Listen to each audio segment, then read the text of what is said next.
the Tide and the Bulldogs, the SEC on CBS, the best game from the best conference.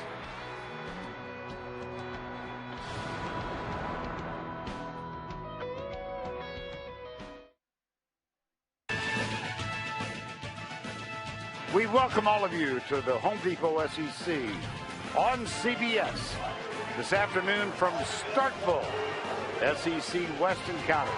The Crimson Tide of Alabama against the Mississippi State Bulldogs.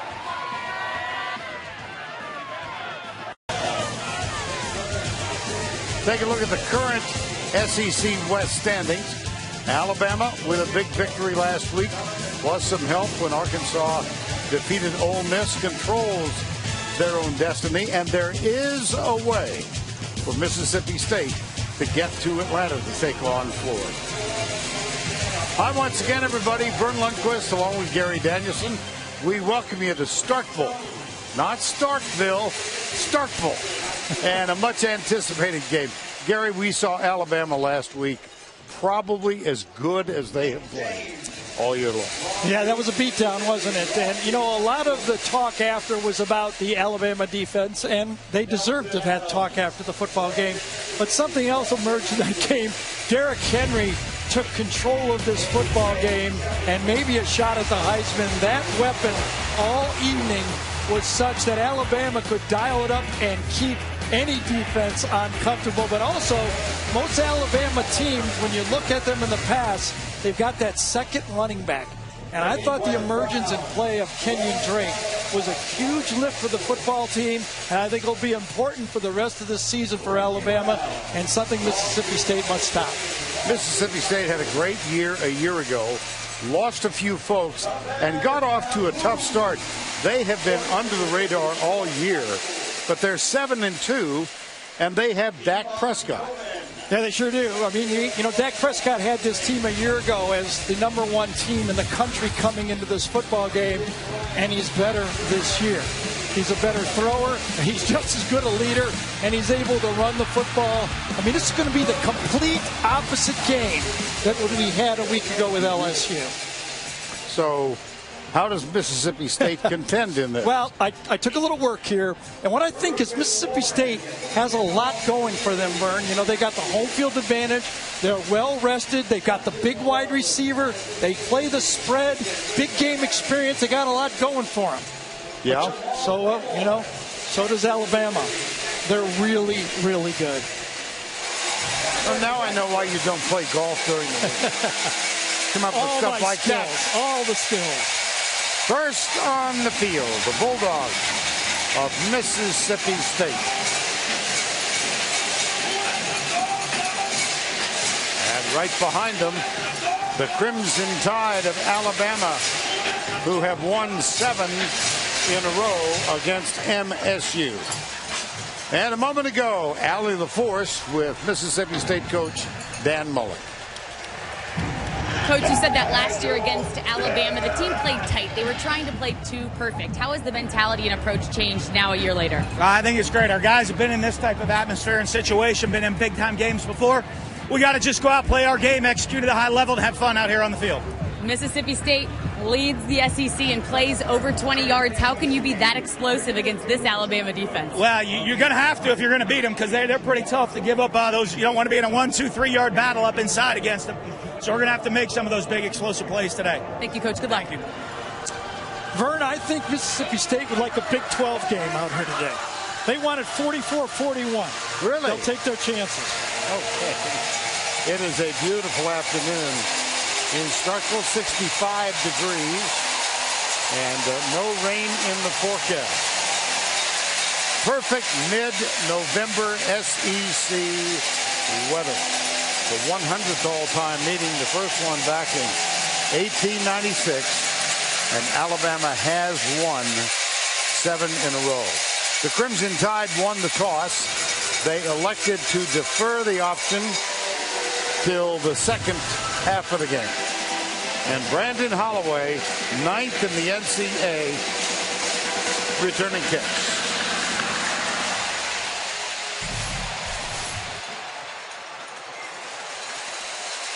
He'll take a knee. Dak Prescott coming on the field. He is in possession of 36 Mississippi State University Bulldog records at the quarterback position. Just a marvelously gifted young man. Sure is. He's got all the records, and he's one win against Alabama from being a legend.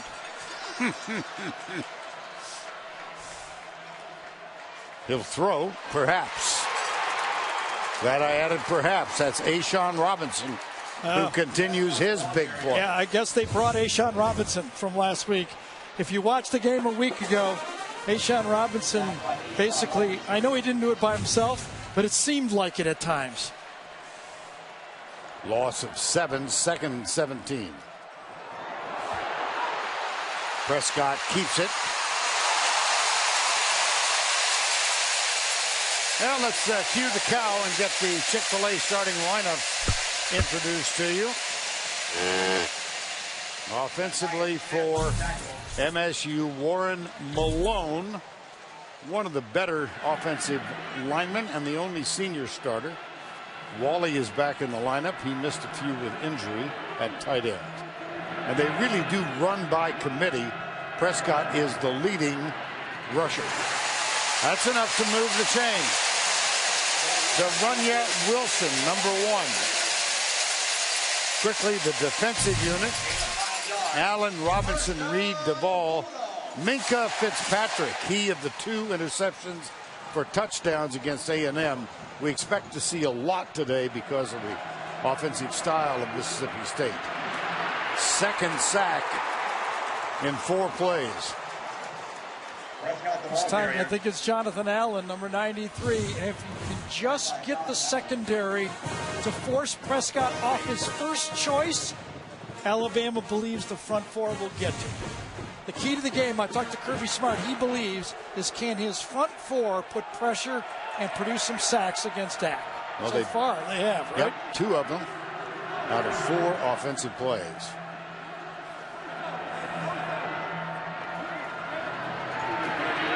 Prescott, nothing on the left side.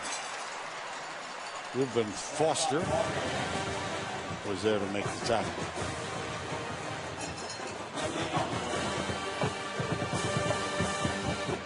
Shumpert, 32, will now come into the game. He's their best blitz pickup running back. And as I say that, they split him out and go empty. I guess that's not why he's in the game.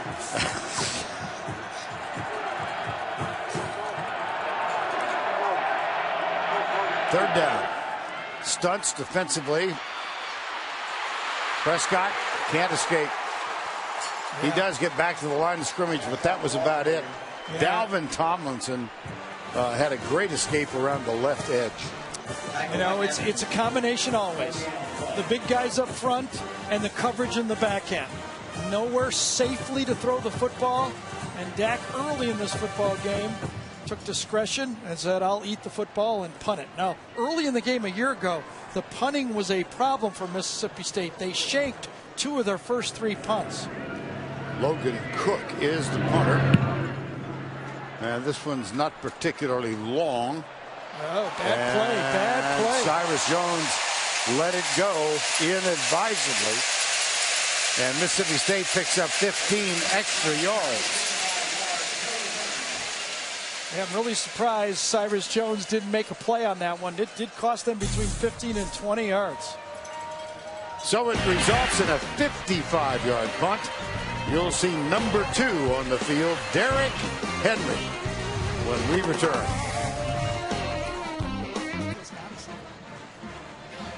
Jake Coker has started every game save 1 this year. That one was the loss to Ole Miss at home, and it's time for the Cow to come on stage. And the Chick-fil-A starting lineup. Cam Robinson, Pierce Baker, Ryan Kelly, 4-year starter, graduate student now, the anchor of this offensive line. There's Kelly. Well, Vernon, it'd be hard to pick out a guy who didn't have a good game last week, but I think between Kelly and I think Cam Robinson, left tackle, having his best game of the year, that was great news for Alabama fans. Coker came on in replacement of Cooper Bateman in that loss to Ole Miss at home. Here he fires out right side. Quick catch by Kenyon Drake. Let's check the Bulldog defense now. Brown, James Jones, Jefferson, Richie Brown having a really solid season. So also is Beniquas Brown, number 42. Coker dropped. Calvin Ridley.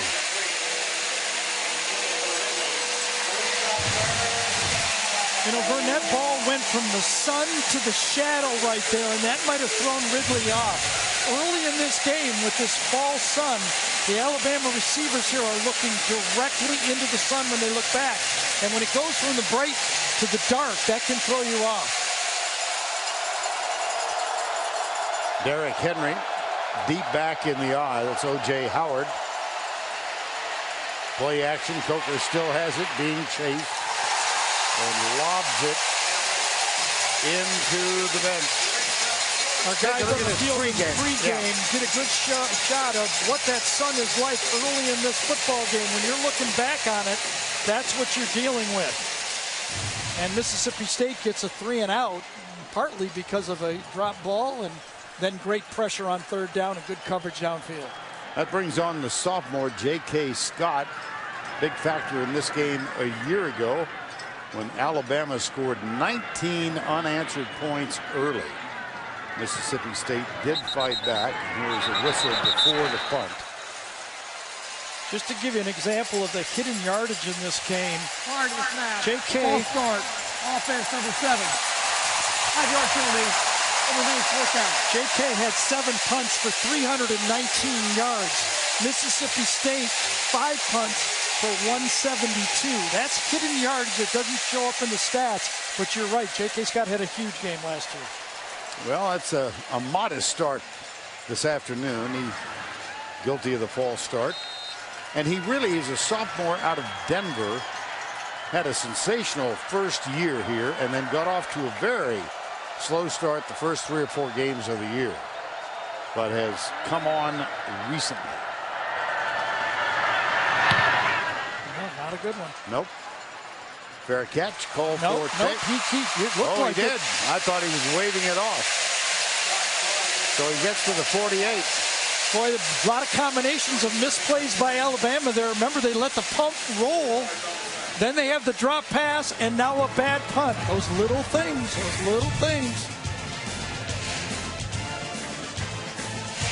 Good field position, MSU. Our home JUCO tools for success. You know, Vern, they always look for trends that what might give Alabama trouble. And if you look at it in the 9 losses that Nick Saban has had in the SEC, one trend is big receivers have given them problems. These are the receivers in the 9 losses that they face, and Mississippi State has a pair of them. And De'Runnya Wilson and Freddie Ross, they got 2 big guys that in one-on-one matches and matchups all over the field, they should give the quarterback, Dak Prescott, a lot of confidence to throw that football. Mississippi State takes over at the 47. Brandon Holloway dumps it, tips incomplete. I think that's the 7th play of the game for Mississippi State, and it's the 5th time Dak Prescott has been hit. 4 of them on passes, and remember on that run, that bootleg run. So 5 of the 7 plays, they have put the pads on the quarterback. Prescott left side, man for man, incomplete. Now comes the flag. Yep. Tyrus Jones defending on Donald Gray. Donald Gray is a speedster. Now he's not a tall speedster, but he is a speedster. Number 5. The penalty is 15 yards for previous spot, and includes an automatic first down.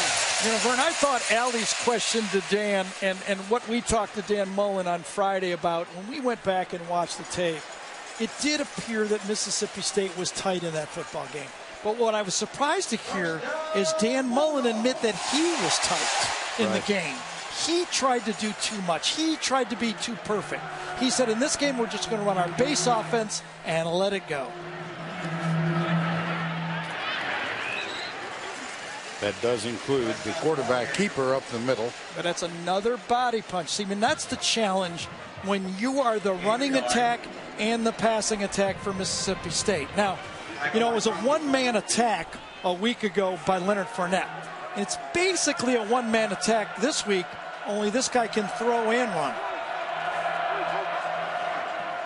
He wants to throw here. Oh, boy. Fumble. That ball is out, I believe. No. Now they're going to say Ryan Anderson hit Prescott. Yeah, there's no doubt about it. And that front four coming around the corner, and it is Ryan Anderson who had the big sack before. And that ball was out and recovered on the play because Senior just said, Justin said, I got you hit, I better pick up the ball. Number 58, Justin Senior. That's a loss of 11. Boy, they just keep going empty. Oh, boy. Empty. Here comes the rush. Little pass left side.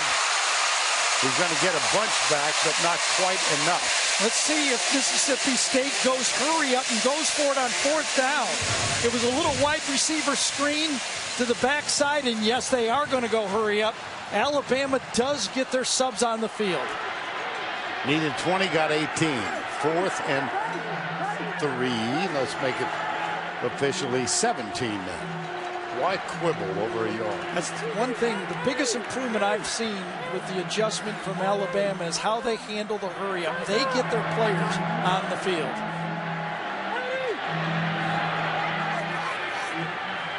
Eight on the play clock.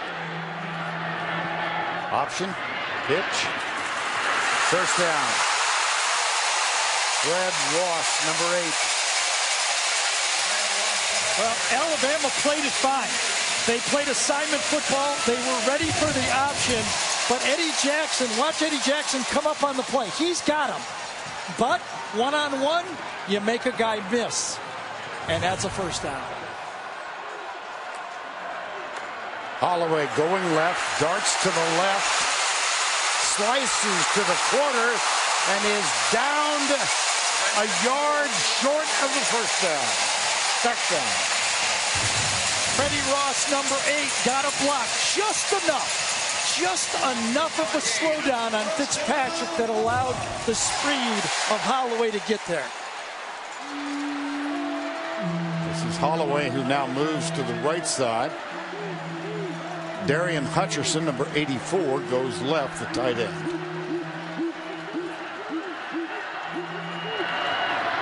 Prescott batted back, and then he has to bat it down. That's a great play by both sides there. You know, you got to give both sides great play on this one. You bat the ball down, and then Dak Prescott realizes, I don't want it back here. I've got the ball in the 2 or 3 yard line. I don't want to catch it on the 10-yard line or 8-yard line. As Reggie Ragland was the Alabama player, and then Prescott knocked it down. 2nd and goal. Nice defensive job by Cyrus Jones. Well, Mississippi State fans right now are reminded of the last drive of the first half of a year ago when they had the ball down at the end of the half and Alabama had that goal line stand. Remember, they threw the fade pass and then they missed a wide open pass. There was a legal procedure penalty there. Can Alabama get a stop again? Here's Prescott. Doesn't get it. Decision time. Decision time for Dan Mullen.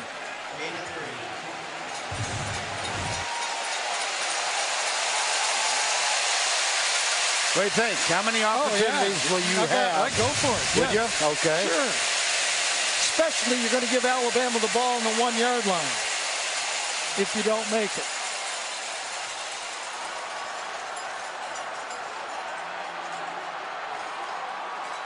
Fourth and goal.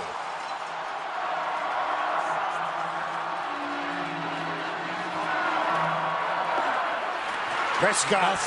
Nothing. Ball will go over on downs. Denzel Duval was the first man there. Sure did. Came around the corner. At the point of attack, there were guys as well. But coming around the corner, Duval gets it. But look at on the other side. I think it was Anderson, Ryan Anderson, got him from one side, and Duval from the other side. Oh, Dylan Lee's there too, by the way. He's coming off back-to-back. Great game a week ago. And Kirby Smart's defense let him go all the way down the field. He got the big stop. That's that big check mark, Vern. The big check mark. They're good, and they got a lot of good players.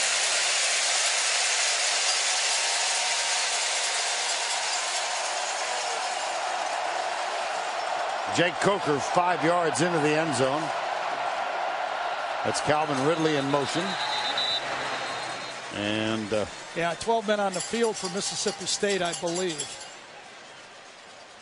Legal substitution, 12 players in the formation. Defense, 5-yard penalty. First down. Goes all the way till when the snap is imminent, and then they're going to throw that flag. The back judge will call it. Well, we could count it out there somewhere, but I guarantee you there's 12 players out there. Now Alabama spreads it. 4 men to the left side, 1 wide right. That's Henry in motion and stops alongside his quarterback. Right side. Calvin Ridley. We left before that last commercial. Ridley was looking up at that sun, right there. And that ball actually went from the shadow to the sun to the shadow again. So he's adjusted. Looked like A.J. Jefferson wrapped up Coker. Oh goodness. Silly. It's silly. And it didn't have to be much more than that. No. And the flag came out, and the steps are walked off.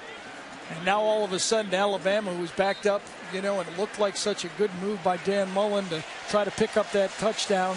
Now all of a sudden Bama's out where they can use their whole offense here.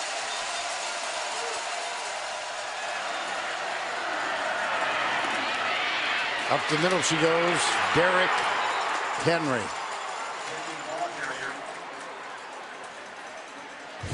I visited with Lane Kiffin, who called such a great game for Alabama a week ago on the field before the game. I said, what are you looking at with these guys? And he said, no one has pushed around the front 4 for Mississippi State. I think we'll have better success running wide than between the tackles. But you know what? That one right there worked. This one doesn't. Yep. Henry again. The Mississippi State defense of Manny Diaz is built on tackles for loss. We talked to him yesterday, and he says, listen, we know they're going to pick up 5 yards, 12 yards, 8 yards. What we want to do is get them behind the chains. If we can get tackles for a loss and give up for the big play, I like our chances. And this Alabama team has been susceptible to tackles for loss this year. Here's Coker. Protection breaks down. He one opposite. Out to the left side. Let's go to Adam Zucker in our New York studio for a Ford update.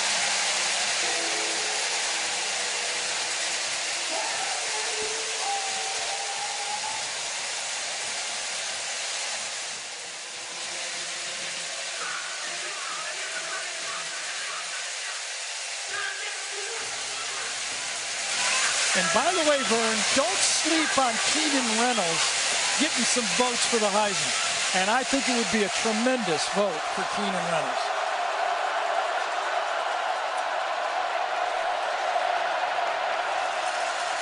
Play action, Coker. Under duress. Well, they got it wrong. Intercepted. Picked off by Brandon Bryant. Red shirt freshman. That is the first interception Coker has thrown on the road. It's a read route. The receiver can come down here and break in or break out. Watch, Darius Stewart goes one way, and Coker thinks he's going to go the other way. Darius Stewart goes inside. Coker has the read that he's going to go outside. And Jake wakes up and goes, what? There has to be rules, and one of the two players didn't read the same rule as the other one. Time call. Davis-Wade Stadium and Scott Field in Starkville. No score. Let's go look at that interception again. Well, there's A.J. Jefferson right there. He usually plays defensive end, but in this pass rush situation, he's inside on the nose tackle. And 2 plays in a row, he got pressured and forced Coker to throw it just a half second early. That makes up for that shove back there near the goal line. And on the turnover, here goes Aris Williams for a couple up the middle, running back. Never miss a moment of college football with the CBS Sports app. Every play, score, every game, and every highlight right as they happen. Download the CBS Sports app now. Well, Dan Mullen's trying to give him a Big 12 offense, isn't he? I mean, it's been empty probably 3/4 of the plays. Prescott feeling pressure, has a man open. De'Runnya Wilson coming on the crossing pattern in perfect stride, makes the catch, first down. Well, gave Alabama a little piece of their own medicine on this one. A short split by the wide receiver, number 1, De'Runnya Wilson, and then a crossing of the routes right there. Eddie Jackson couldn't get there quick enough, and what a good timing that time by Dak Prescott. Gain of 22, first down 10, blitz. Prescott cut, and there's a slip at the 15-yard line. No flag. Same deal on that one. Reuben Foster, number 10, forced Prescott to throw it just a step early, meaning you have to pick out a spot, and obviously when you're trying to throw it and guess where the receiver is, it's hard to do. 4:51 to go opening quarter. No score. There was a threat. Prescott stopped on 4th and goal. Into the flat, double team tackle on Aris Williams, a freshman. Just so different watching Alabama substitute than the way they substituted 3 or 4 years ago. When Texas A&M and Missouri came into this league and started going more up-tempo, Alabama was caught a bit flat-footed. Not anymore. They substitute just beautifully. Prescott again kept in check. And it'll be 4th down. Deshaun Hand, number 9. Boy, they will run bodies in and out, Oh, Gary. yeah. Oh, yeah. They play around 11 or 12 front 5 players. I mean, defensive tackles, defensive ends, and outside linebackers. They call them jacks, but they really line up at the line of scrimmage. And I'm going to tell you, I think at least 10 of them will play in the NFL. Logan Cook on to punt. Put that nose down. Oh, beautiful. Yep. Wow. Had a little divot. And a year ago, it was Alabama controlling field position. So far, it's been Mississippi State. 32-yard punt, perfectly placed.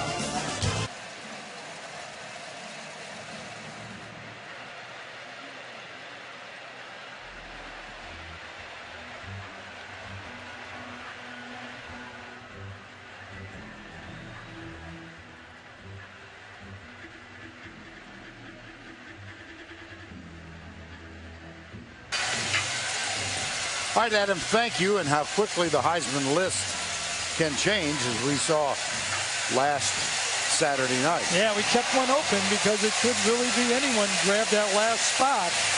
Well, I mean, it could be Dak Prescott if he chooses to win today. But, you know, right at the end, if you have a third vote, you've got 2 guys you like, wouldn't mind writing down Keenan Reynolds down there. I agree with you. What a career. First down 10, second time. They toss it, and Kenyon Drake comes around the left side. Jake Coker has felt some pressure this year. Yeah, it started out that way in the old this game, this was a problem, and Jake was still letting it fly in the games, and he got some turnovers because of it. When you're throwing like that under duress and trying to make plays, it can happen. Very reminiscent of what happened to him early in this game. The run-pass ratio here is very interesting for Alabama. Only 2 rushes in the game. Here's one up the middle. Henry that close to breaking it. Beniquez Brown made the tackle. Number 42.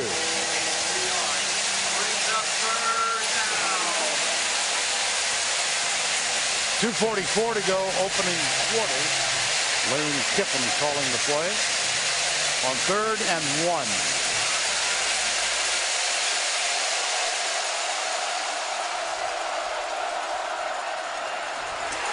Nothing. 4th down. Attacking defense. I'll tell you, that's why it was Beniquez Brown, number 42. He and Richie Brown, 39, the 2 inside linebackers, watch more tape and are better at recognizing plays than I think any pair or duo in the league. And I'll tell you, I thought the Florida pair were the best, but these guys are as good as them. That brings on J.K. Scott. Fred Ross waits at the Another 50. bad one. Boy. Yes. A little flip from a year ago. The field position goes to Mississippi State, and J.K. Scott is struggling early. Well, doubleheader for you. The NFL on CBS tomorrow. The league game early, Cleveland at Pittsburgh. And the league game late, New England against the New York Giants. And it all begins with JB and the quartet. The NFL today, tomorrow, presented by Southwest Airlines. CBS, the home of the 50th Super Bowl. Prescott. That was a whistle. Prescott's pass ball incomplete, and Jennifer Wilson. We talked about Dak taking a few hits in this game, whether he's been throwing the ball on sacks or running the ball, dumping it off on the bootlegs. He has felt the Alabama physical side of their defense. There.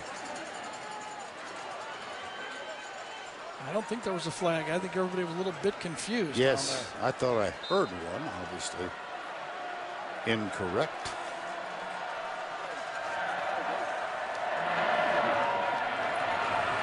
Being told that Alabama declined the penalty and they might get a fumble recovery. Ashton Schumpert, the ball carrier. Schumpert, the ball carrier.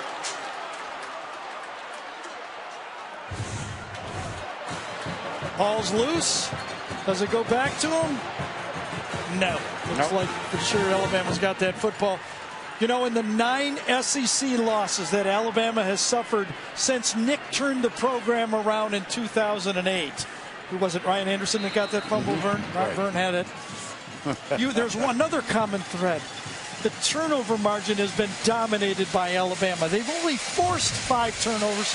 That could be 6 if they lose the game there. But 18 turnovers they've collected in those 9 losses. Alabama has turned the ball over in the losses. Well, they even the turnover battle with this fumble recovery by Ryan Anderson, and now timeout called by Alabama. Yes.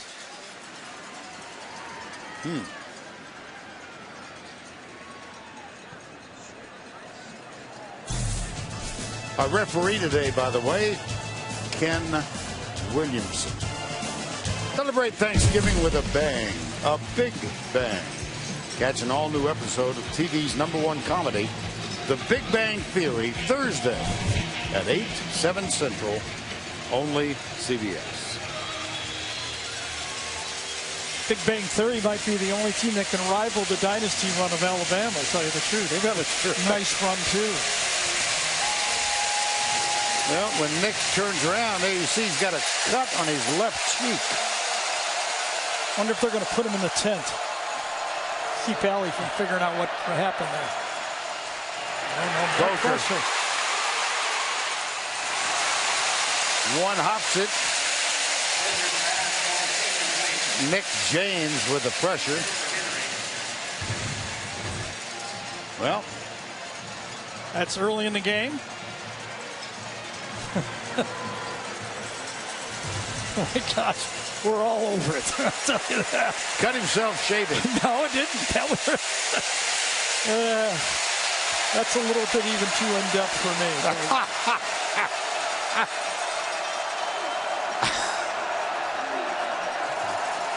Boy, they are attacking Mississippi State. You gotta believe Brown. Excuse me, Vern. You gotta believe Manny Diaz felt like Alabama was going to try to run the ball, and they attack. And as you said, Brown is there, but the State coming off the edge, everybody just felt the lane there. I know it's early, but right now, Derrick Henry looks like Leonard Fournette from last Saturday night. Well, it can get late early in these games, as Fournette learned last week. Loss of 2.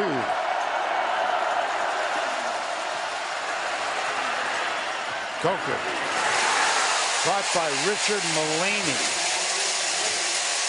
Transfer from Oregon State, but didn't get enough. Yeah, sometimes, Vern, the pass rush can affect your next throw. Watch our Darius Stewart come wide open in the middle for a first down. But Jake Coker has been feeling that pressure, and a first down throw is available to him, and he dumps it off too fast. That's what that pass rush can do to you. It can just build on it. Here's J.K. Scott, ineffective so far in the game. This one high and out of bounds. This one is effective. Judged to be out of bounds at the 13-yard line with 7 seconds to go in the opening quarter. Monday on The Late Show with Stephen Colbert. Don't miss Bill Maher. Then Tuesday, Stephen welcomes Julianne Moore and Burt Reynolds. All new, only CBS.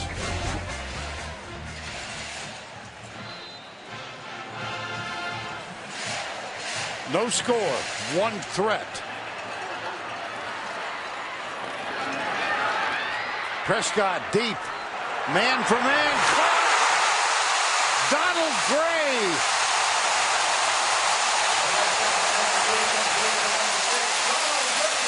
You just got to keep attacking the man-to-man coverage. Marlon Humphrey relaxes for half a second. He thinks the play's over. Watch it right here. Watch him glance back, and then Donald Gray kind of throws him off. He looks back. When he looks back, he pushes away, and he gets away with it. And I'll tell you, Nick Saban is all over the officials about Donald Gray getting a push-off on the play.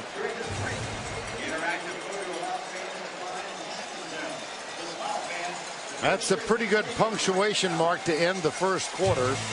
A 54-yard pass will return to Starkville after this message and a word from your local station. To Starkville, Mississippi. Wade Davis Field at Wade Davis Stadium at Scott Field. Vern Lundquist, Gary Danielson, Allie LaForce. Scoreless game thus far. And Mississippi State first down 10 at the Alabama 33.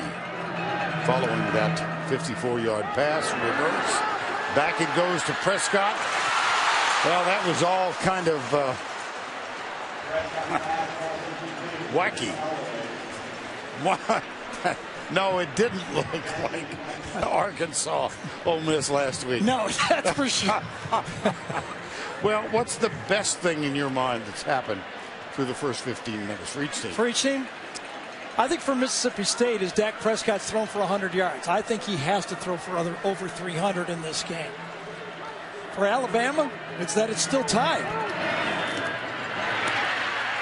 You know, I mean, as you looked at that play, they had that goal line stand to keep it at zeros. And I think the other part is that their 4-man pass rush got to Dak a couple times. But listen, Well, this is no surprise to me. If you can throw the ball effectively against Alabama, you have a chance. You can't beat them without a quarterback. You just don't have a chance to beat them without a guy who can stretch that defense, and that's what Dak has done in the game so far. Well, he's got a 3rd down and 9. Now, the trick play that Mullen teed up on 1st down was defended beautifully by Alabama. Prescott incomplete, 4th down. Let's see if we see the field goal unit. 3rd down. 4th. One of the things you have to do against the Alabama defense is read their coverages. They play a lot of combos, a lot of shifting coverages that morph to where your receivers are, so you have to read it and get to the open spots. That means the quarterback and the receiver have to both read it correctly. Miscommunication, but it wasn't an interception. When Alabama miscommunicated, it was an INT. Weston Graves, this would be a career long, if successful. He kicks it from 50 yards out, and it is short. Graves' previous long, or his current long, 44 yards.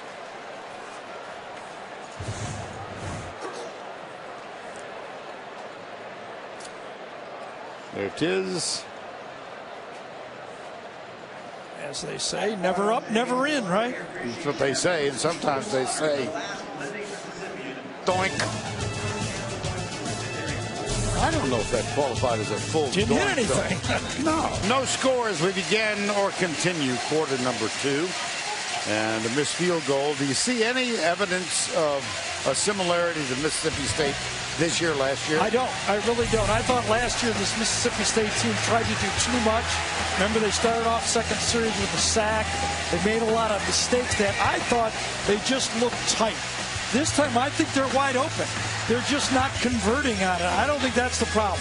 I think they're ready for the football game. They're playing a good football team. You don't have your A game against Alabama if you don't win. But I do think they're playing much looser than a year ago. Well, they missed the 50-yard field goal. Crimson Tide takes over at the 32. Calvin Ridley, top of the screen. Coker. He looked deep, double coverage way down there, and nothing doing here is Derrick Henry. He's stopped by Kevon Coleman, number 11. Well, Tevez Calhoun had one-on-one out here against Ridley. Watch it. It's a slant and go, and it's defended perfectly. That's where the ball was tried. That was the object of the play, and that's why Coker had to dump it off. Good defense.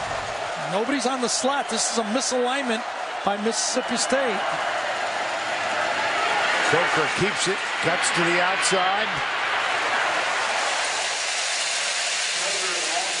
Well, our sleuth, Allie LaForce, has been investigating, and she's got some answers. Allie.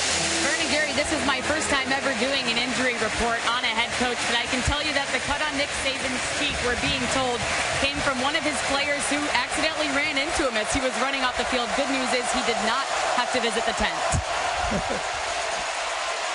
Here's Coker near side. Richard Mullaney, the intended receiver. I'll tell you, this Mississippi State defense of Manny Diaz is on the receivers. That time, Kamen, number 11, was in coverage, and if you don't throw it perfect, it's going to be incomplete. Defense for Mississippi State is gaining more and more confidence as the game goes on. Well, Alabama is zipped for 5 on 3rd down conversions.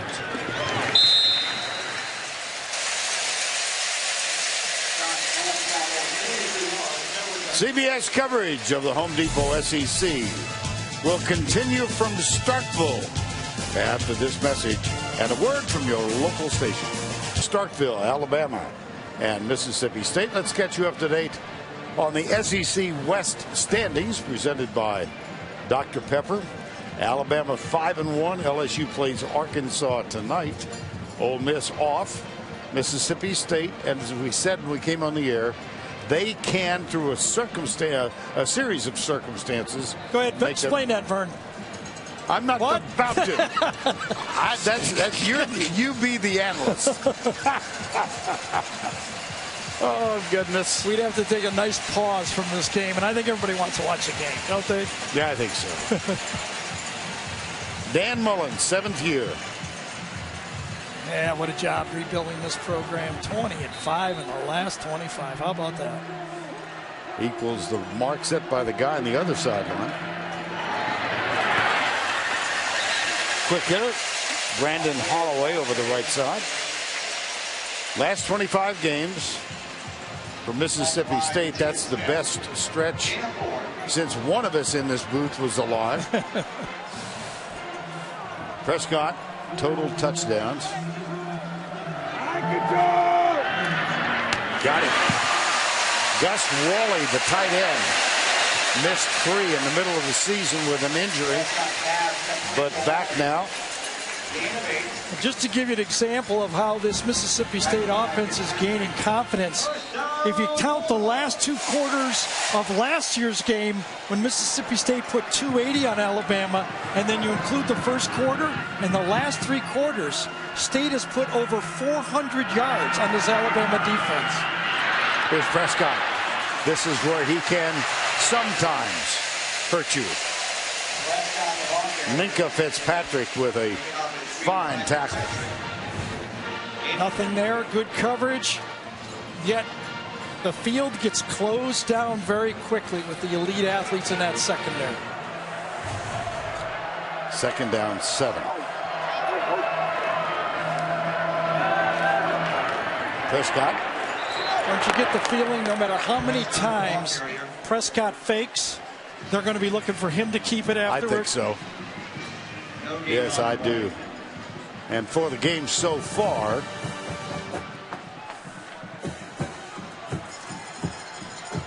-12 carries, but only for -4 yards, because, of course, in college ball, they deduct yardage lost passing from the rushing to almost picked off. Ooh.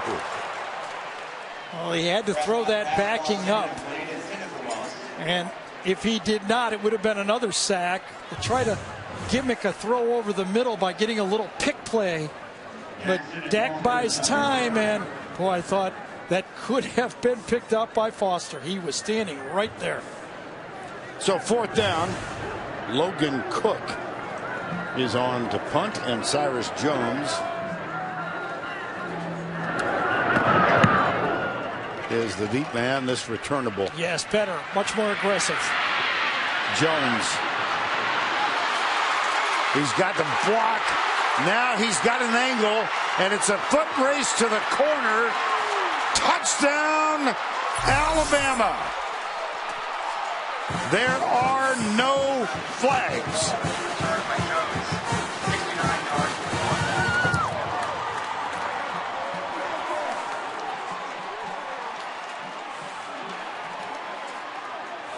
There's lightning in the bottle all over this football field for Alabama. They almost made a play on the interception, and then the punt comes back, and another great athlete gets his hands on the football.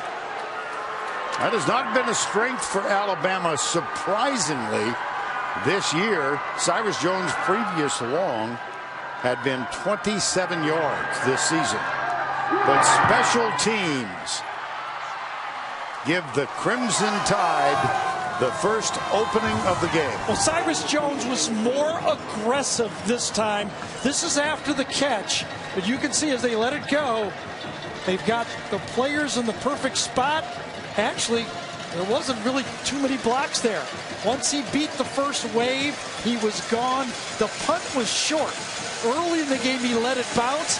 This time, he aggressively goes for it, makes one guy miss. He splits the coverage, and it's basking in the sunlight on the bench. His 69-yard punt return has put Alabama on top. Was there a block in the back? Yeah, I think so. Mika Fitzpatrick, bottom of your screen, number 29, gets Logan Cook from behind. Didn't look too much there, but watch another angle of the same one. Fitzpatrick comes in and clearly gets Cook from behind. Shoves him. Now, is that enough? If I was in maroon, I'd think so. I don't know. That it happens so much on those returns. It's hard to believe the officials don't see them because it pops out at you all the time. We kept trying to, during the commercial break, try to find it because it looked like something happened, but just a nudge often can be just enough. Ball goes off the tee, so it'll be reset. I know a lot of people might say, well, Logan Cook might not have made that tackle anyway, but that's not the way the rules are read. Right.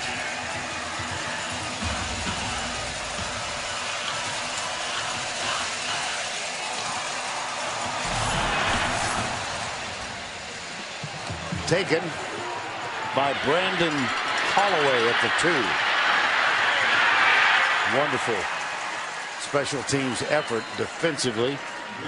That's Marlon Humphrey, number 26, made the tackle. 10:37 to go in the quarter.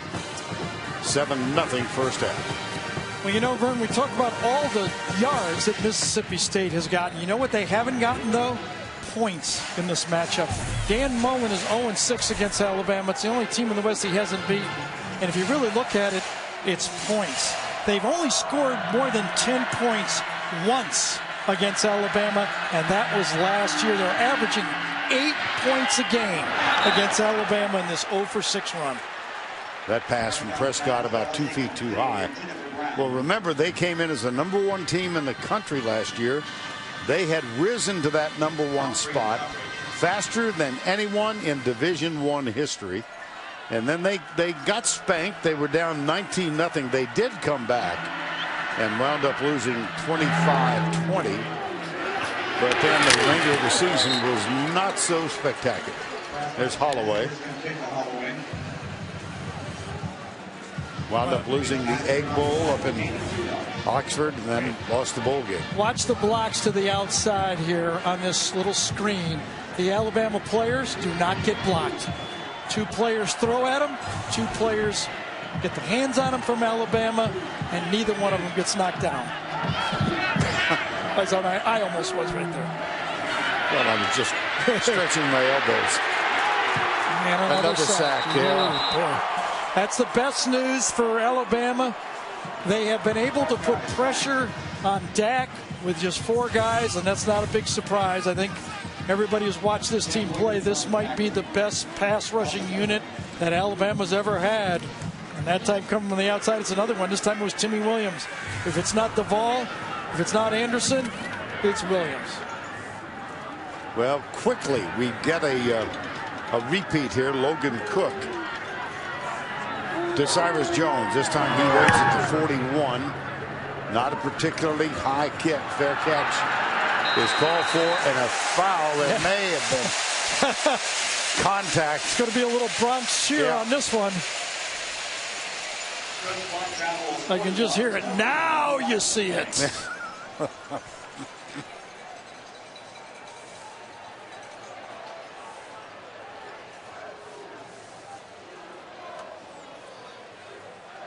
During the kick, block in the back, receiving team, number 27. 10-yard penalty from the kick. First down. There's Sean Burgess Becker. There actually was 2 of them on the play. Tony Brown and Becker, 2 of them on the same play. Still only 15 yards, even if there's 2 on the same play. Thanksgiving special.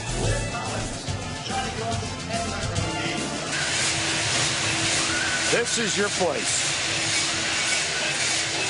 That's a modern cowbell right over there, by the way.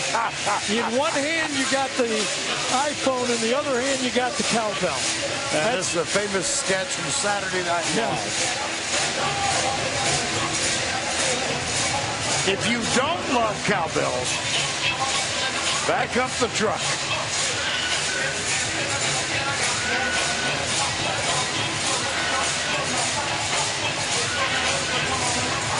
you save yours from last year? I think I gave it away to somebody. Grandkids. I don't know. No, I'm not giving it to the grandkids. God, no. Well, we could probably arrange 14 of them. Just saying. Darius Stewart has it. Can't stay inbounds. They slipped it to him on the jet sweep, and there's a player down at the 33-yard line. Stewart, the ball carrier. It's Brandon Bryant who has the interception that occurred earlier. Well, Brandon Bryant is the only freshman on the field for Mississippi State. They lost a lot of veterans from last year's team. But remember, they played a lot of players. A lot of these guys didn't start a year ago, but they played in the football game. Right side of the screen, number 20, right there. Let's see what happens. Oh, it looks like it happens actually as he just as he stretches out.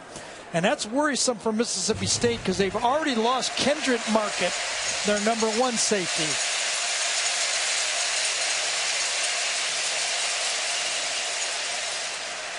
Only had one in excess of 3 plays, and that resulted in an interception. They've got the ball now at their own 40. They do lead 7-0. I mean, 45 yards. They've done nothing in this game offensively. Coker, Ridley, incomplete.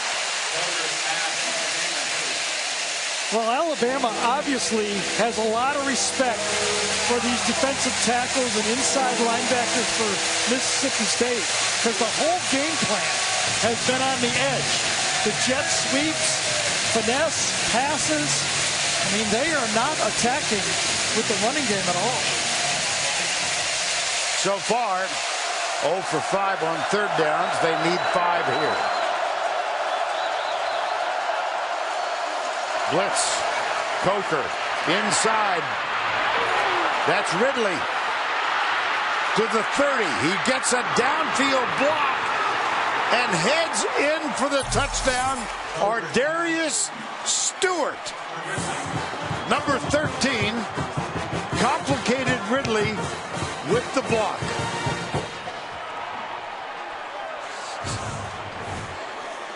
A short pass. A short run turns into a long run when Darius Stewart comes back and cleans it up. How about a Stewart there? And there was actually a crackback block as he first turned upfield. Couldn't see who got it, but there was a block that sprung Ridley on the play. Extra point after the 60-yard pass. That is up and good from Adam Griffiths. Was an odd look again. Remember when I said the slot was open the play before, nobody was covering him? Right. It was the same look on this play. No one over the slot. Jake Coker knew where he was going with the ball. Remember, it was just 35 before the pre-snap, and then you give it to Ridley, and he scores. Calvin Ridley. And Darius Stewart hurries in to help. Jacob Coker only 6 of 13 in the ball game, but none bigger than that touchdown pass. Here's the kickoff. It'll go left. Brandon Holloway back across the 10. Kenyon Drake made the tackle, and he's holding his wrist. By number 17, Thomas.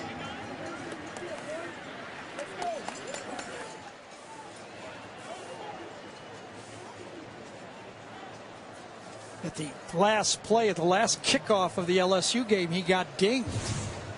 Had to go through whether he was even going to play with a slight concussion, but this time he sticks out his right arm, and now he's holding his right wrist. He is really snake-bit with the injuries, isn't he? He had a big play on the touchdown, I will say that.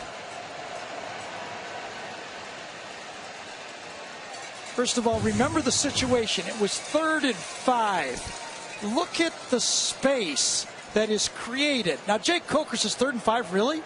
You're not going to cover Calvin Ridley?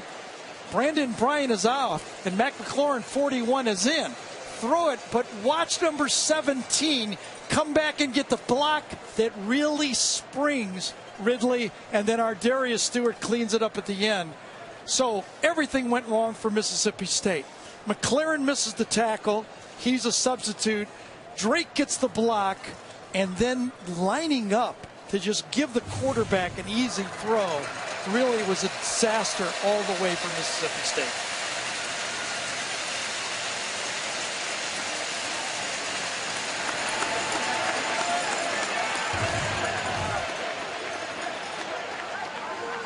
Another look at the injury.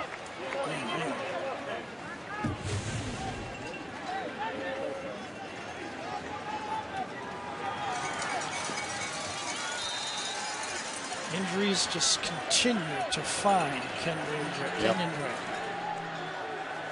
First down 10. Prescott. Out across the 20 to Gabe Miles, number 35. Now they called him down.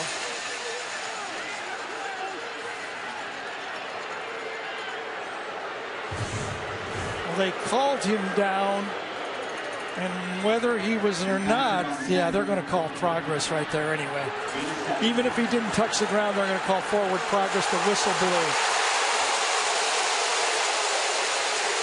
That's the right call in that situation.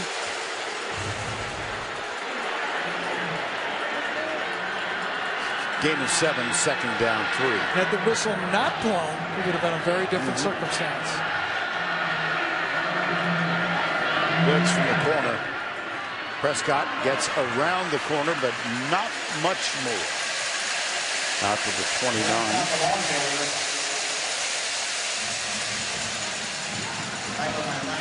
And just think about this. You're 0-6 against Alabama. You know they're a good football team. Dan has built a football team, and he knows he's got to get through Alabama. I mean, if you win the West, you got to beat Alabama. They've gotten better, more competitive, but they can't produce points. There's a pass across the middle. That'll be good for the first down. Fred Ross, number 8. Let's see if they can continue to chip away here. Dak Prescott so comfortable in the pocket throwing the ball now. Used to be, I used to think he had to be on the run. Now he just can throw it from the pocket. Oh boy. Well, midway through the second quarter, we've always looking for the opportunity to introduce the Duck. And the Aflac trivia question: Dan Mullen has coached 3 of the 6 SEC quarterbacks who produced 100+ touchdowns. Who are they?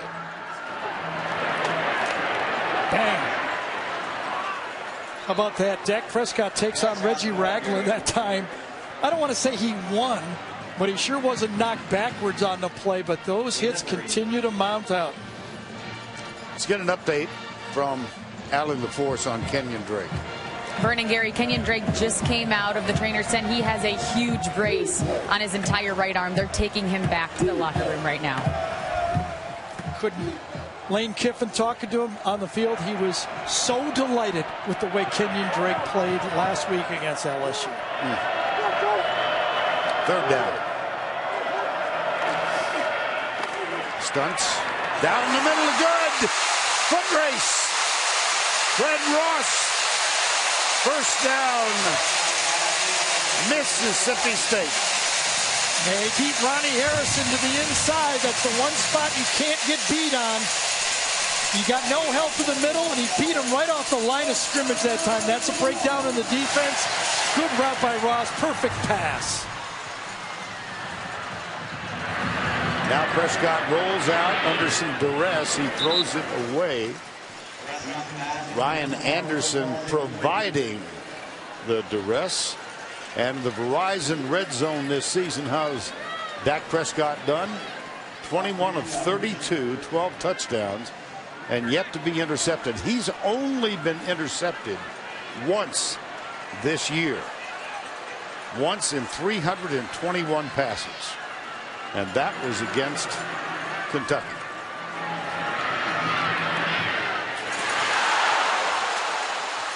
No flag. Donald Gray, the intended receiver. Great confidence throw there by Prescott. The windows down here are very tight. He knows he's going to have to throw it over a linebacker's hands, and that ball could have been caught. Ragland goes up, should have been caught, misjudged, and that should have been a touchdown. 3rd down 10. Got to make the plays when you have the opportunity against Alabama.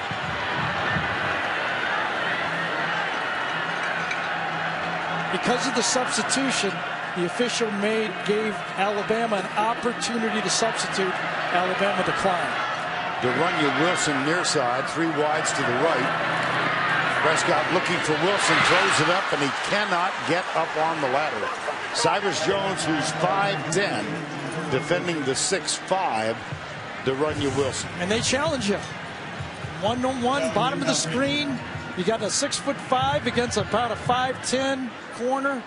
But one thing that Cyrus Jones knows is he's got help inside, so he went outside shoulder and he played it heavy because he knew inside he had Geno Mateus Smith sitting there. Weston Graves 0 for 1. That was from 50. This is from 31. And he has put Mississippi State on the board. When you have the right call on, and Alabama did, it's easy to play the technique, and they did it. Coming up, the Geico halftime report on this busy weekend late in the college football season. Back to Adam, Rick, Bryant. Scores and highlights from throughout the country.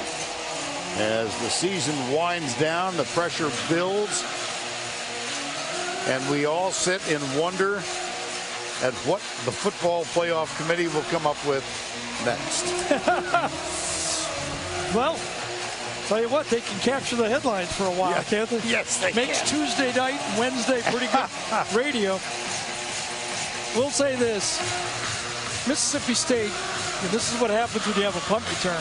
Mississippi State has been in the red zone against Alabama twice, have not scored. Alabama has yet to be in the red zone. They've got 2 touchdowns. 44 plays by Mississippi State, only 20 by Alabama. Could that become a factor as the game goes in to the 3rd and 4th quarter?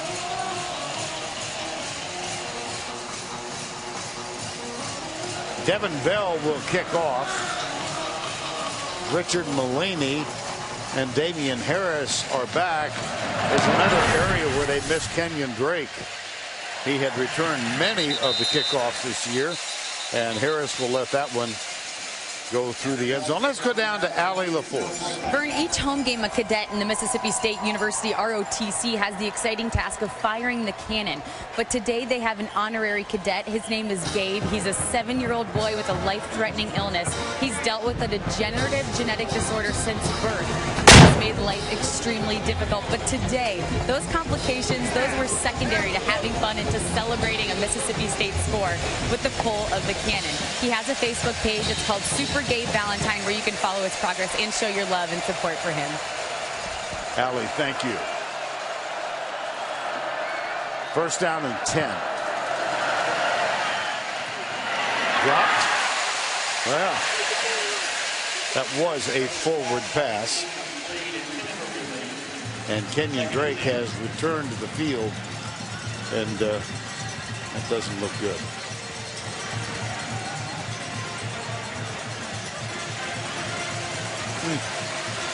Second down 10.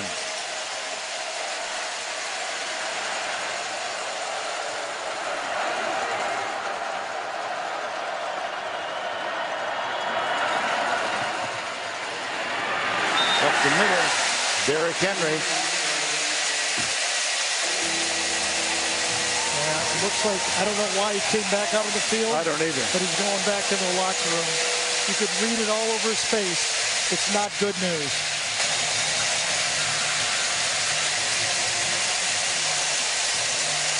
Third and 9. Well, Derrick Henry, nothing in this game. 6 carries, 14 yards for Henry.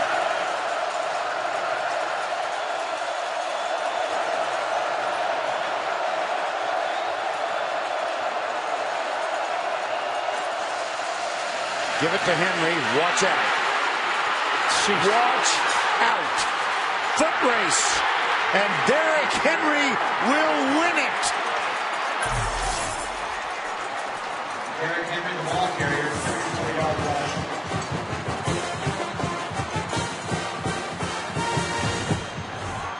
I'll tell you, this Mississippi State team did not blitz. They only had a 3-man line. They played back. They were trying to keep everything in front of them. But when Beniquez Brown tried to come backdoor and make the play, it was over. The man weighs 240 pounds, and he just ran away from the whole defensive secondary from Mississippi State.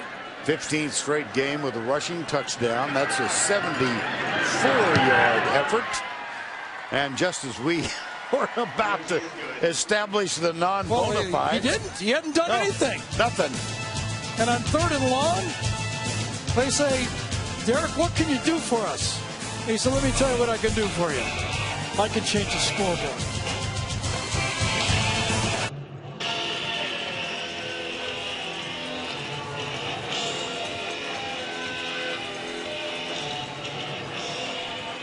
Well, if you like big plays, this is the spot. 74-yard touchdown run. That complements a 69-yard punt return for a touchdown. And it's 21-3. You know, I'd like to really salute the Alabama offensive line for a key block, but I don't know if there was one. I mean, Mississippi State only had 3 men up front. They kind of were rushing the passer, and Ryan Kelly had the key block, but I'll show you, he didn't even have to do anything. Now that's bobbled and picked up. Brandon Holloway. And the touchdown. Well, here's the look. It's a prevent defense, only 3 men down, but watch as we break the line of scrimmage here. Ryan Kelly right here. Ryan Kelly really doesn't even need a block on the play. Beniquez Brown goes the wrong direction. He tries to go underneath the play. And then in the secondary, Kevon Coleman, number 11, takes a bad angle. But you know what? A lot of people take bad angles at Henry. He looks so big, and he's going faster than you can think. Well, he's not small. No, and he's not slow. No, it's a big check mark again. Well, 6'2", 240. He was timed in high school in 11.11 for the 100 meters. And out of the Yulee High School, town of 12,000. Well, it really just takes the breath away from you if you're Mississippi State. You've run 45 plays. Your defense has done a good job, except for, and that's always a bad thing to say, you know, Mrs. Lincoln, except for, right? Right. Backside hit. The pass is complete. Fred Ross. You know, usually you say in those situations, well, Manny Diaz played to his MO and he blitzed on the play and he got beat. Not that time. He was playing it safe. Prescott now 11 of 24.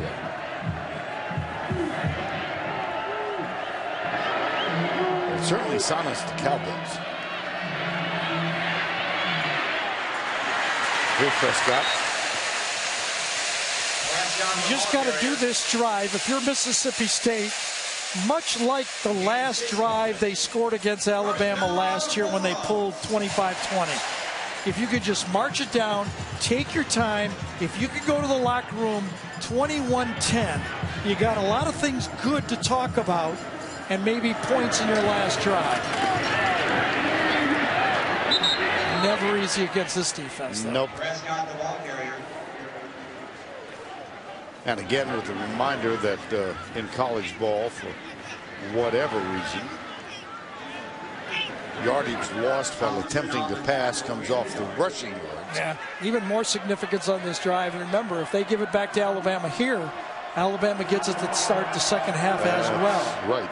Huge drive. 2nd and 9. Well Got thrown. it. Well thrown. He really is a great prospect. You know, there's been a lot of quarterbacks. You can name the quarterbacks that have beaten Nick Saban, you know, after that first year. Let's give him the first year off. But Tebow, Garcia, Lee and Jefferson, remember they beat him. Cam Newton, Lee and Jefferson again. Manziel, Nick Marshall, Bo Wallace, and Chad Kelly. You know, not great names. Tim Tebow is. Cam Newton is. 3 number-1 picks, by the way. I think Dak has a chance of climbing high in the draft. Derunya Wilson with this grab, the 6'5" Mr. Basketball from Alabama. He did not start playing organized football till his senior year in high school. Here's Prescott. Wow, what a throw. Great defense. That was Tony Brown, number 7. And that ball carried about 35 yards on a bullet, and Tony Brown. Remember I told the story about practice a week ago before LSU, and Nick was riding Tony Brown. Tony, obviously another one of those great athletes that was recruited. He wasn't getting as much playing time, maybe pouting just a little bit in practice. Nick jumped him, motivated him, and look, found his way back on the field.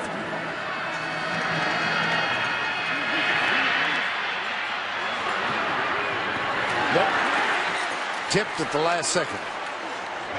Intended for Fred Ross, and Reuben Foster made the defensive. Really thought Fred Ross should come back to the ball here and help his quarterback. Reuben Foster adjusted to the ball. Fred Ross just stood there.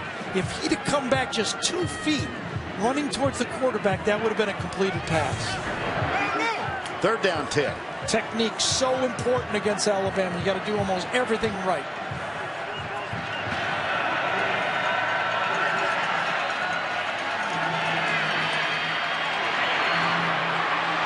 From behind, Prescott outruns him and picks up a 1st down.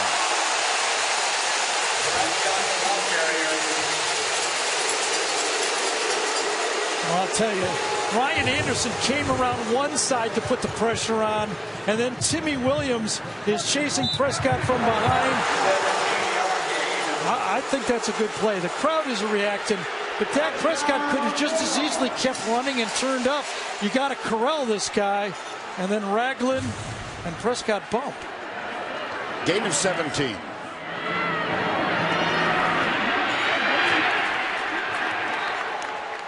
Ashawn Robinson. That's 5 tackles for Ross Robinson. That's, I think, the 5th sack of the game already. Wow. That is right.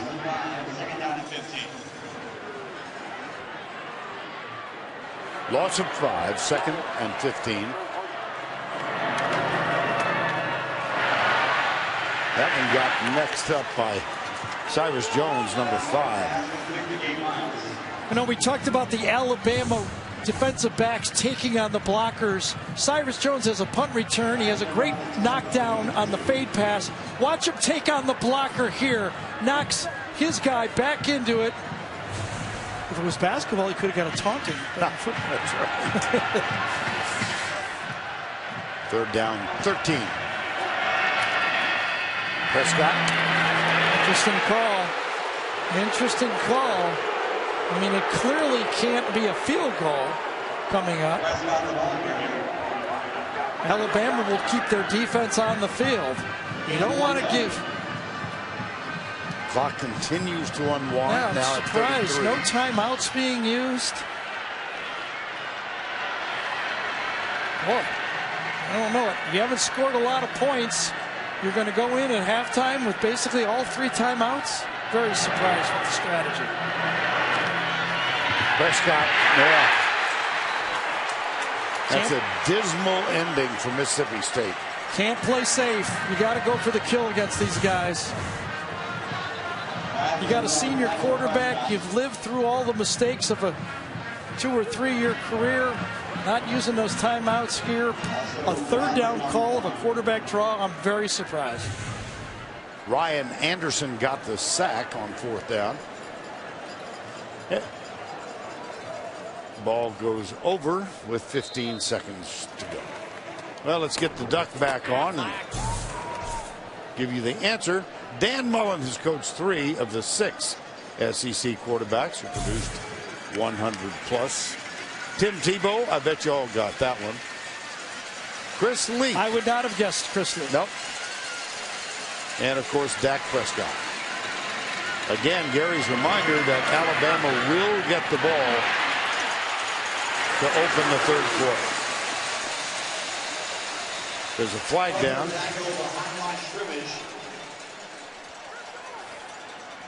Flag on the play. Holding on the offense, number 50. 10-yard penalty for the previous spot. Repeat first down. It's on Alphonse Taylor.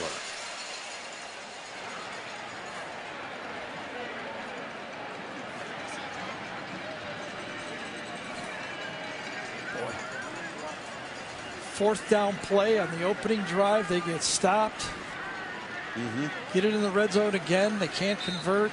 And 2 big plays. Well, 3 big plays, really, right? Punt return, short pass on 3rd and 5. I thought misaligned. And then again on 3rd down, a running play right up the middle that cashes you for a touchdown. Shocking.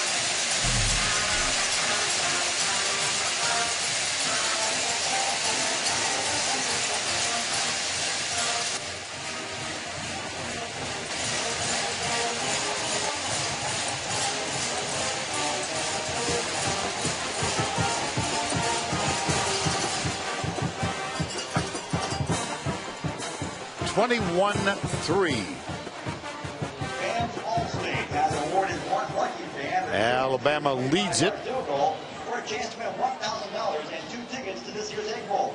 If successful, $1,000. And let's go to Allie, who is with Dan Mullen. Coach, you held Alabama to just 5 first downs, but it was the 3 big plays of over 50 yards each that has made this a lopsided Well, you first can't half. do that. It's horrendous right there. I mean, we got 2 misalignments. We don't tackle anybody on defense on the long touchdown run after just completely shutting them down the whole first half. Then we don't score in the red zone. All the little things you got to do to win, we're not doing out here. It seemed like you weren't happy with the officials. What's bothering you? I don't know. They're just laying on our quarterback right there in the last play. We're trying to go 2-minute, and I don't know. That to me, I was just asking them why they didn't stop the clock or do something since they wouldn't get off the quarterback on the ground. That was all. Thanks, Coach. Thank you.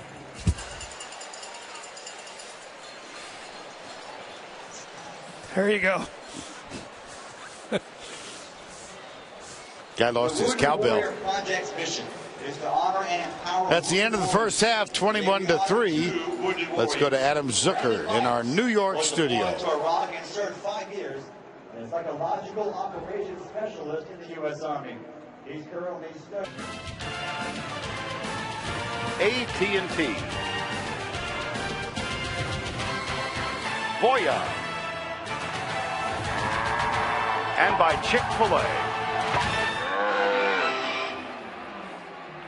We are back in Starkville, getting set for the start of the second half, 21-3. One of the negatives for Alabama in the first half, this injury to Kenyon Drake, number 17. Obviously a forearm injury or an elbow. And a moment ago, Allie with Nick. Coach, we saw Kenyon Drake leave the first half with a big brace on his right arm. What's his injury, and how does that affect this offense? Well, he's out for this game for sure. We're going to do X-rays, but I think he's got a broken arm.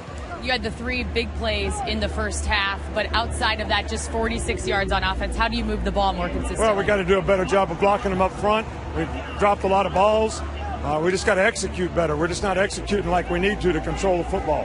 Thanks, Coach. Thank you. Tough to see. Injuries have been so much a part of Kenyon Drake's career.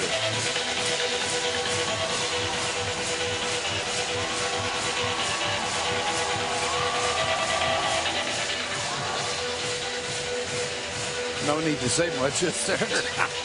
You can't? That's right there.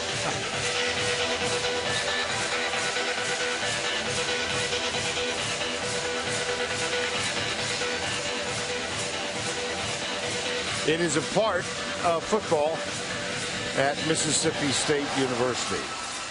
Yeah, I almost feel, Vaughn, like it's false enthusiasm right now. I think they're trying to get charged up, but right now I don't think the Mississippi State fans really believe. They need something from their team to really ratchet it up a little bit. Well, they got a little bit of a break on that kickoff because the ball is out of bounds, so it'll come this way. What do you think they need? I think they get, the one chance they have is they've run a lot of plays. Alabama's only run 23 plays, over 50 for Mississippi State. So I think if they could put one on the board here in the third quarter and get it into the fourth quarter, maybe they could wear down Alabama. But that's not easy because Alabama plays a lot of players. But their only hope is to continue to think that Alabama will struggle, put something on the board, and try to get this crowd believing more than I think they really believe. We used to call it false chatter. Really, you really believe because it doesn't feel like it. Yep. Alabama out of the spread. Damian Williams goes in motion. Derrick Henry, a couple most of the afternoon has been like that. Yep. Beniquez Brown makes the tackle. Well, Alabama, had 23 plays in 8 possessions. So 3 times 8 is 24. Well, they didn't have 8 3-and-outs, but they had less plays than 3-and-outs. It'd been big plays. 2 of them, of their 180 yards, 2 of them were 134 of their 180 yards. Second down 10. Reverse. Ardarius Stewart gets around the corner and might have enough for a first down. Let's go through halftime trends. Well, Dak Prescott was harassed. When you get sacked 6 times, not only are those 6 negative plays, but it produces other plays because you just don't feel the timing. Derrick Henry, 1 big run, but 3 huge plays. That's been the difference. On 3rd and 1, Henry bounces to the outside and then is able to move the chain. Nothing was there. He made that happen himself.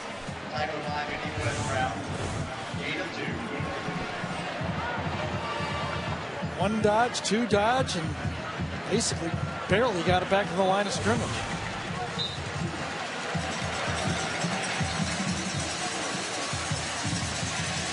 Nine for 91, as you saw in the graphic, but the second line affected so much by a 74-yard touchdown run.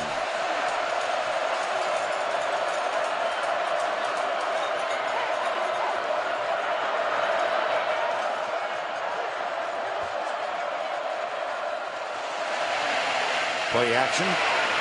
Coker, Chase gets rid of it. Damien Harris.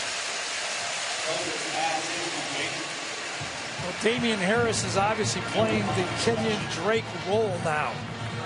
The second back in the game, going to do all the motions and find those short passes to the outside. The game plan is the game plan for Alabama. They are not really attacking between the tackles. They're trying to finesse the ball on the outside and look for big plays, and it's worked.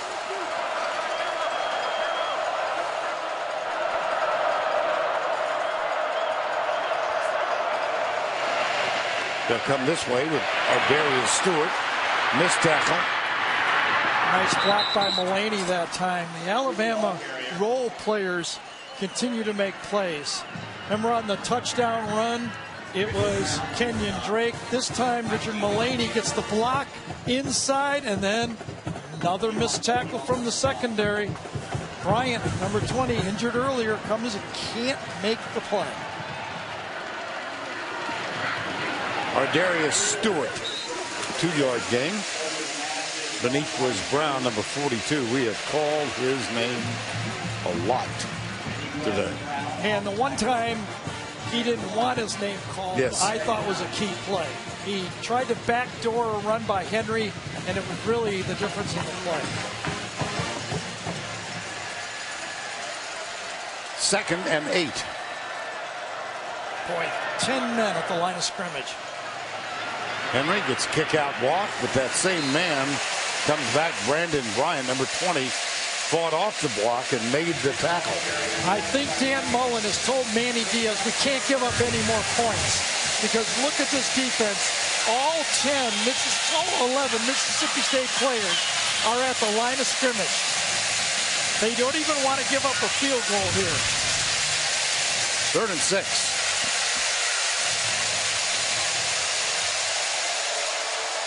Will they blitz him again? There's that 3-man line that was gashed before. Ridley joins 2 others on the near side. They fake the screen. Now they fire it. Ridley inside move, short of the first down. Good coverage that time by the State secondary. Alabama tried to gimmick him with a hook and go, and it was covered to the outside. And you saw number 99. That was Jamal Peters. He's wearing the uniform of his fallen teammate, Keith Joseph. We mentioned him at halftime.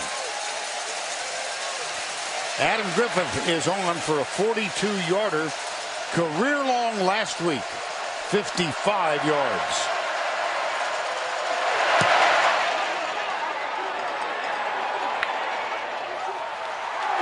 After a shaky start to the season, Adam Griffith is having a fine finish.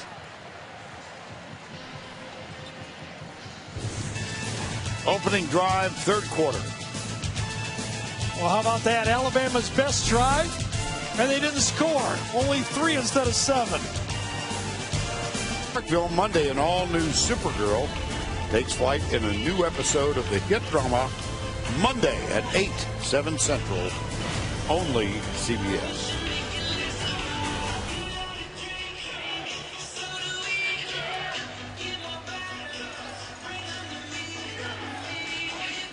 And let's check in with Allie LaForce. Thank you, Vern. I was told by Alabama that Minkah Fitzpatrick has a lower extremity. He's out for the game. On Mississippi State side, Beniquez Brown had some sort of injury in his knee. The athletic training staff pushed on it. He gave them the thumbs up, so they rubbed an ointment on it, and he looks to be fine to go back in. All right, thank you, Allie. Griffith will kick it off for the Crimson Tide. Winners of 7 in succession in this series.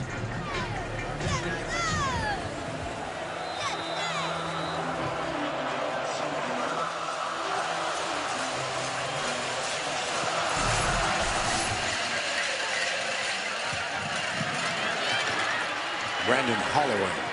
Whoa. Bradley Sill with the tackle.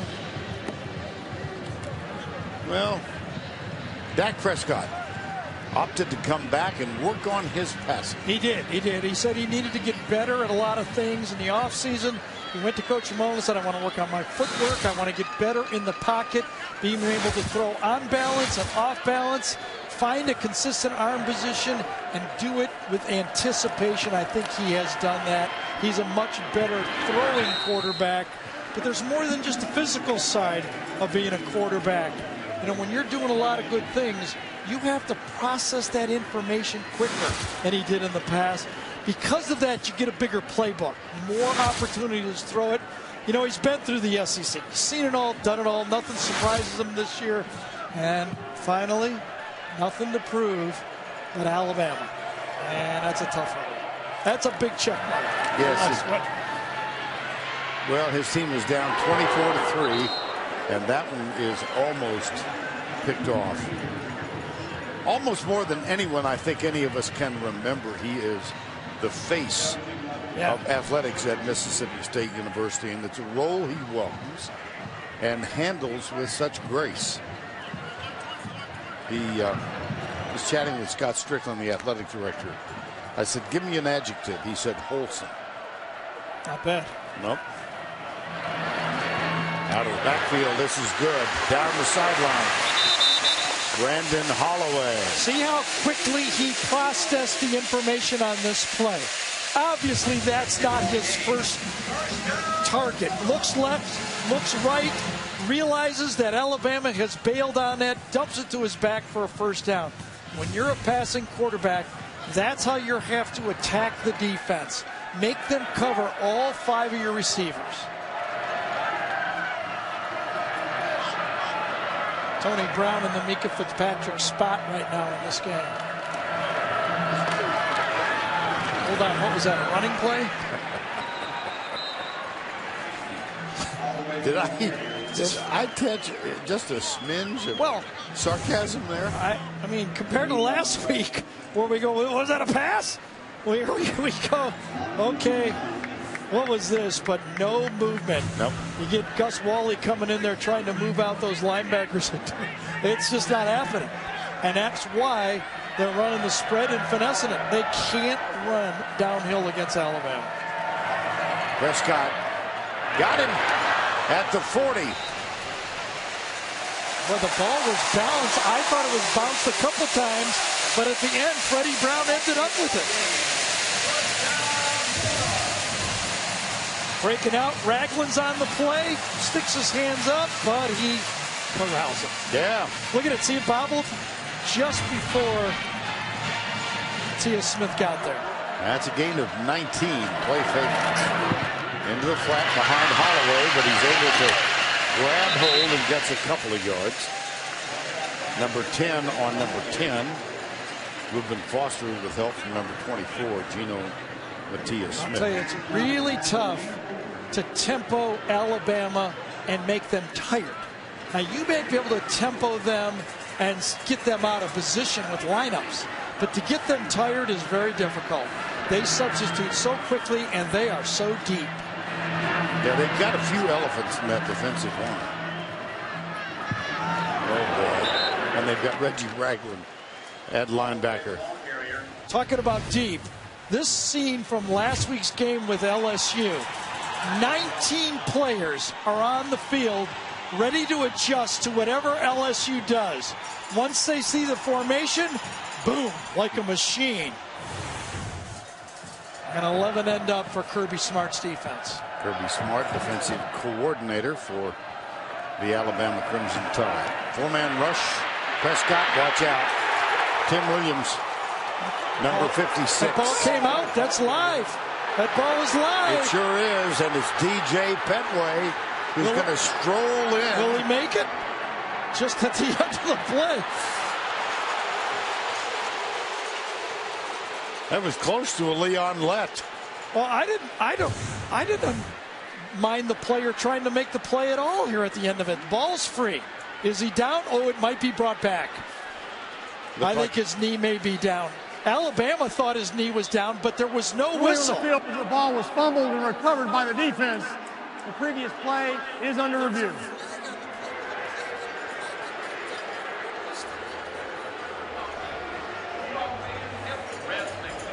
All right, here we go. Let's see if the ball's loose. He's controlling it, knees down. Knees down. I think that's coming back. The interesting part is at the end of the play, because it was a post touchdown that wasn't a touchdown flag. Right. Will there be a flag on the play? Remember, the original call will be a sack against Mississippi State. Even Alabama believes this ball is coming back. Everybody's lining up at the spot of the foul. You know, I don't mind Donald Gray making a play on this.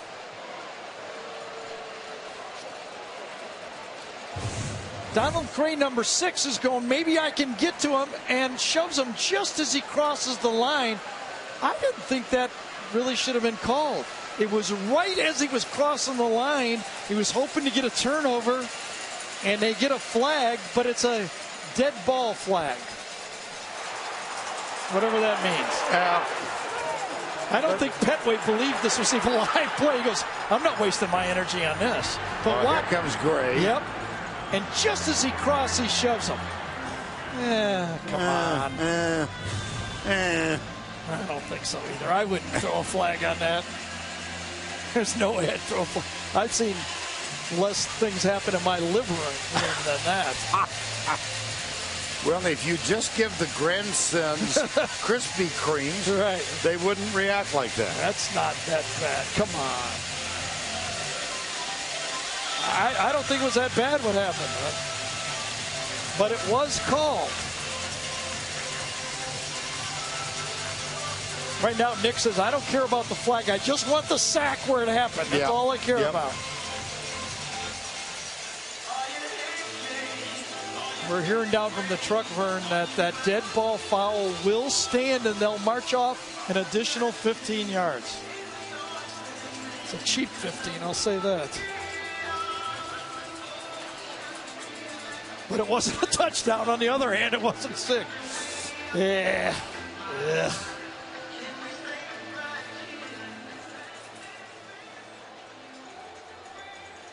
Ken Williamson, the referee.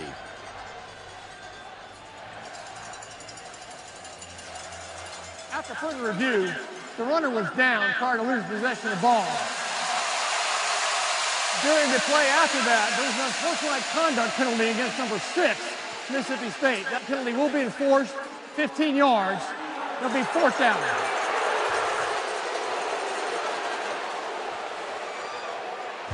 Well, this is the rough, tough SEC, and just as Petway crosses the line, technically, come on. Technically, Vern finishes sentence. Well, technically, it's a penalty, I guess. Yeah, well, Please. his right foot was down in the end zone. Yeah, I guess. You know me, I'm very legalistic. Yes, you are. I've got a reputation for that. A rule is a rule. I know. It was iffy. Well, it was a great play by the Alabama defense to get the sack in the first place. Timmy Williams, I mean, I'll tell you, the difference in this Alabama defense, they can rush the passer this year, and they do it in waves. I mean, one time I said it before, 30, 22, 56. Deval Anderson and Williams are monsters coming off the edge. Well, we saw how this front seven limited Fournette last week. Vern, why don't you start a hashtag, should that have been called? Go ahead, start it. You want me to start? Start a hashtag, should that have been called? Does that involve tweeting? I don't even know what it means, tell the truth. Whoa. And after all that, I get a vision of me on Twitter. There's rules. 24-3, you get to do stuff that you don't do in Tyson. Is that right? Yes. Oh, I can't wait for Instagram. Sponsored by Ford. Verizon. Wheels Up. And by Chick-fil-A. Those gorgeous sunset pictures.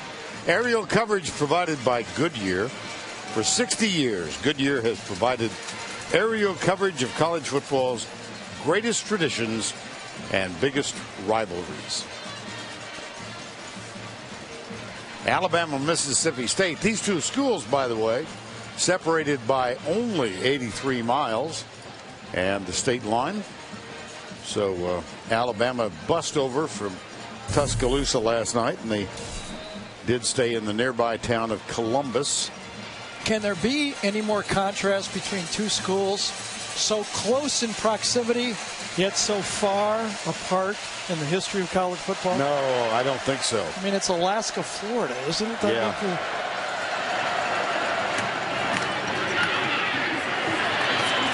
Good defense. Calvin Ridley.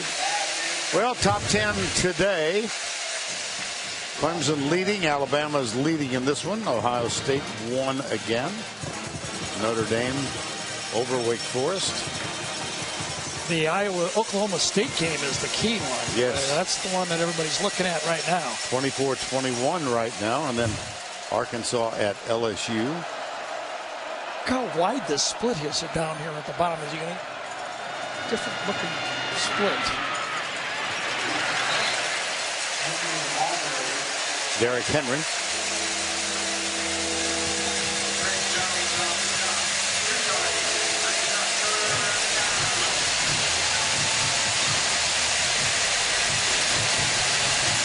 They're hoping. The fans are hoping.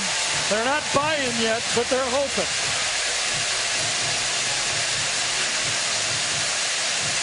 Isn't that a polite cowbell? That's a polite cowbell. I agree. Right. That means we brought them. We might as well shake them. 3rd and 8. Coker. Stewart. Nice short. defense. Yep. Your guy again makes the tackle. Aniquez Brown, he reads him so fast, gets there and makes the tackle. A little help from the secondary that time by Bryant. Well defended and chance to do something again. Chance to get the crowd in the game. That brings on J.K. Scott. This will be his 5th punt of the night. Mississippi State create a big play on their punt return team. They're going to go for the block. Fred Ross is back. Fair catch. Taken at the 24. 47-yard punt. Mississippi State Bulldogs need a spark. 24-3 Alabama. Many great traditions abound on game day throughout the league. And each week we'll give you a taste of tradition presented by Sonic. For more, here's Allie. Thank you, Vern. Mississippi State, they can trace the roots of its Bulldog mascot back to 1935 when they played Frank Thomas's Alabama squad in Tuscaloosa. The week of the game, then Coach Major Ralph Sass decided the team needed a live Bulldog mascot. So he went up to Memphis, came back to Starkville with a Bulldog named Ptolemy. With Ptolemy on the sidelines, the Bulldogs beat the Tide 20-7. Ptolemy's litter mate named Bully took over the mascot's duties later that year, and since then 20 other Bulldogs have earned the title of Bully, including Bully 21, who's looking to bring that same magic to today's game as his forefather did 80 years ago. Vern? Ptolemy. That's a great name for a mascot, don't you think? Or Bully. Or Uga. First down and 10.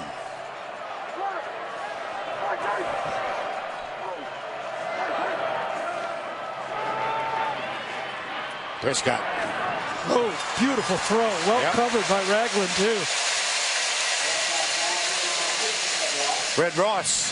That's basically the philosophy of the Alabama defense. Obviously, they got big check marks going from the beginning of the game, but they force you to throw the ball accurately.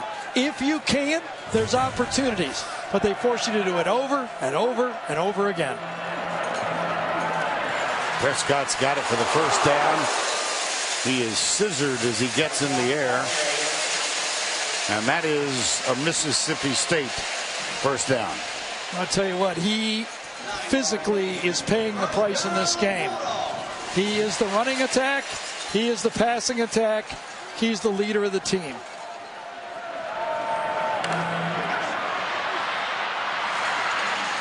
He'll run it again. Oh, slide. No slide. Of course, he's way bigger than Humphrey on that play. Yep.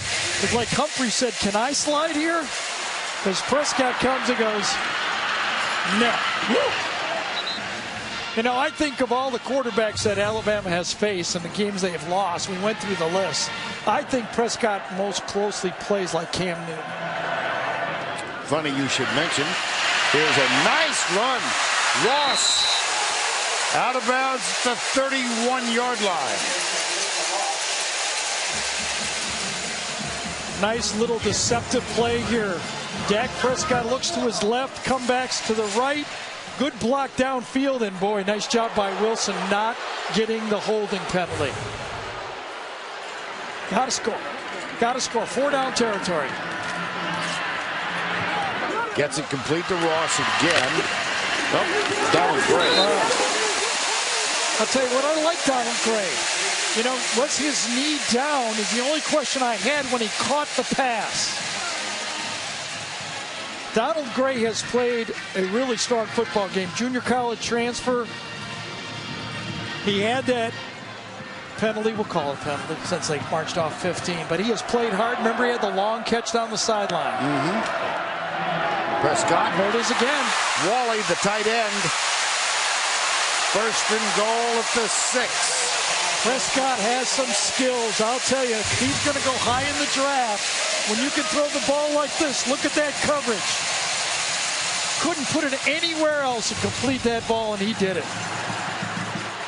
7 straight completions now. Hamilton was all over Rolling on that play. 4-down territory, I guarantee you. Oops. Prior to snap, false start. Offense, number 6. Boy. 5-yard penalty. Remains first down. Drive killer. Think about it. Mississippi State, this 0-6 Dan Mullen is against this Alabama team. There have been some mistakes, and a lot of them, as you can see the motion right there. Donald Gray, 0-6. He's only scored 48 points total in 6 games. Tonight, only 3. Alabama's averaging 28 a game against them.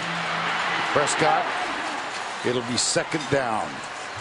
And Jonathan Allen got him here. You know, Vernon, it's not like Alabama scored 60 in one game and 10 the next. If you look at the 6 games, Alabama's been very consistent. 31, 30, 24, 38, 20, and 25. You have to score points against this team. You don't have a chance. You know Alabama's going to go at least 24 points on the board. As they have in this one. Watch out from the backside. Ball's out again. Ball's out. Jonathan Allen's second consecutive play. That's 8 sacks for the night. Wow.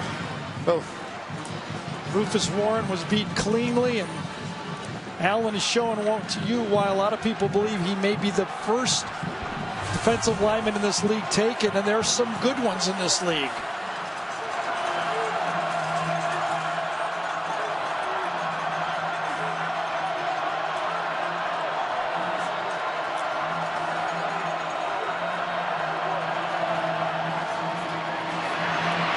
Into the end zone. Too far. I think Mississippi State has to go field goal here. If they were down inside the 5 or 10 yard line, they could go for it at 4th downs. But not now. The sack and the penalty.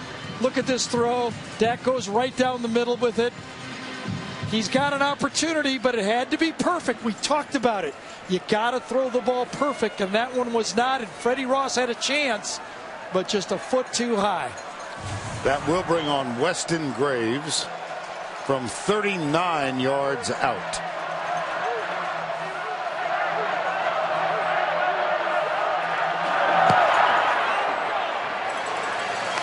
Well, they got something out of it. Did.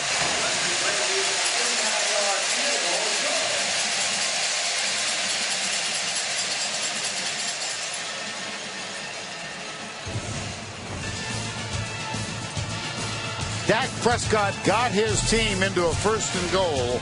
They had to settle for a field goal try.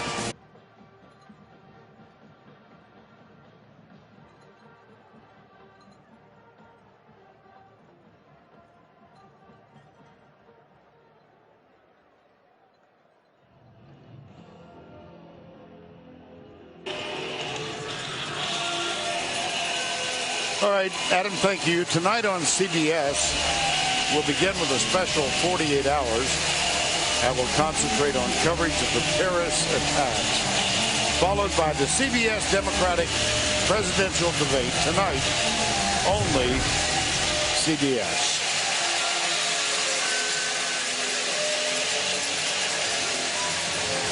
.124 to go in the 3rd. 24-6.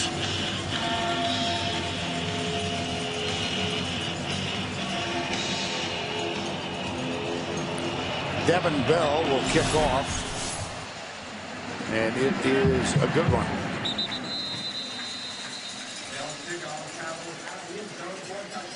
Well, why don't we talk about your interpretation? Well, remember a year ago, yes, we got a lot of trouble this calling it. We know stinking committee.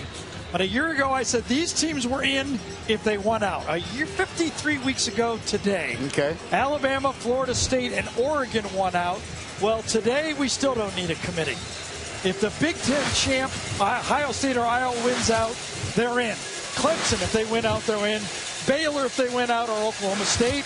And the SEC one-loss champ is there. Michigan State, I still think, controls their own destiny. I think the Big Ten one-loss champ will begin if it's Michigan State. Now, Vern, if I was on that committee, yes, I would hand that in right the way it is. I'd go, and then I'd go to Barry Alvarez, Barry, let's go play golf. I'd bring Condoleezza Rice because she belongs to Augusta, just in case, okay? And then I'd bring Jeff Long because he looks so sad on Tuesday nights, and Barry's a lot of fun to play golf with. I'll tell you that right now. Okay. And then I'd hand that in and say, call me when it changes. That would cut out a lot of film that you... That's right. I don't need to do anything. Let's go play golf. I know Barry would go. I think Barry would go. As long as that Big Ten team is in. Until that changes, nothing else matters.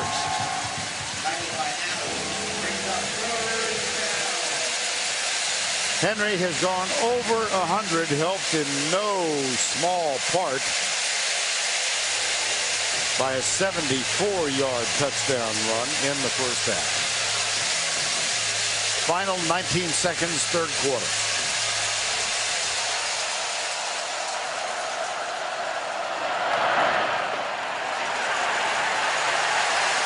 Most of the night has been like that. Richie Brown, I think, is the guy who got that one.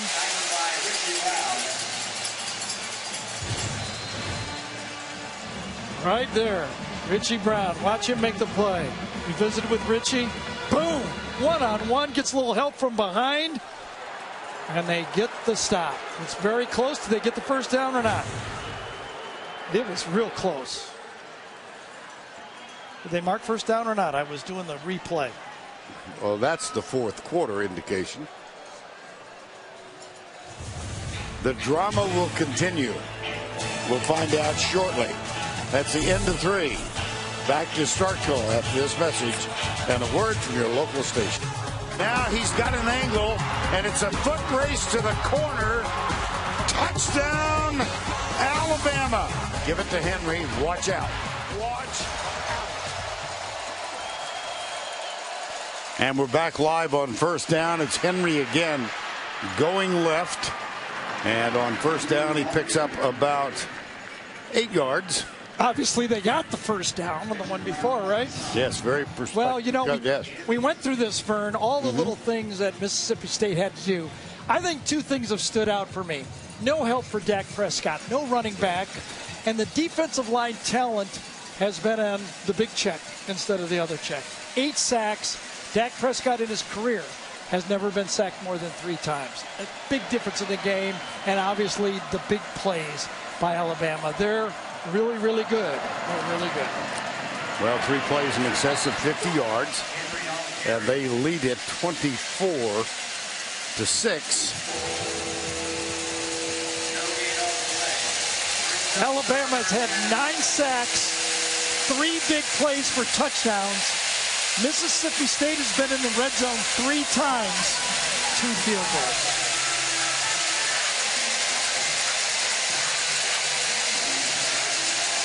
Third and 2.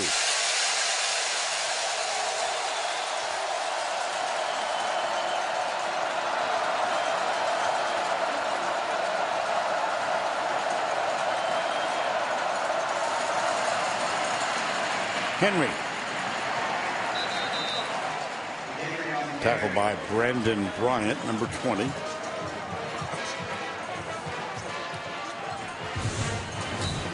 Well, this is back-to-back first downs on third down and short. Last time it was a little closer, but both times downhill. You know, the interesting thing again about this Alabama team, if you didn't watch last week's game, they really don't have a fullback on the team. Right. So in these short yardage situations, they have to do a little different type of attack. But both of those were dead downhill.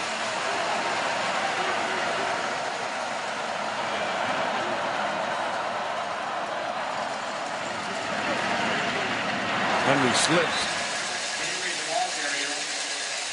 Well, the end drive last week was brilliantly conceived. Yeah, as it happened, LSU had pulled within 14, and then the kickoff goes down inside the 10-yard line, and all Alabama did was finish the game on offense.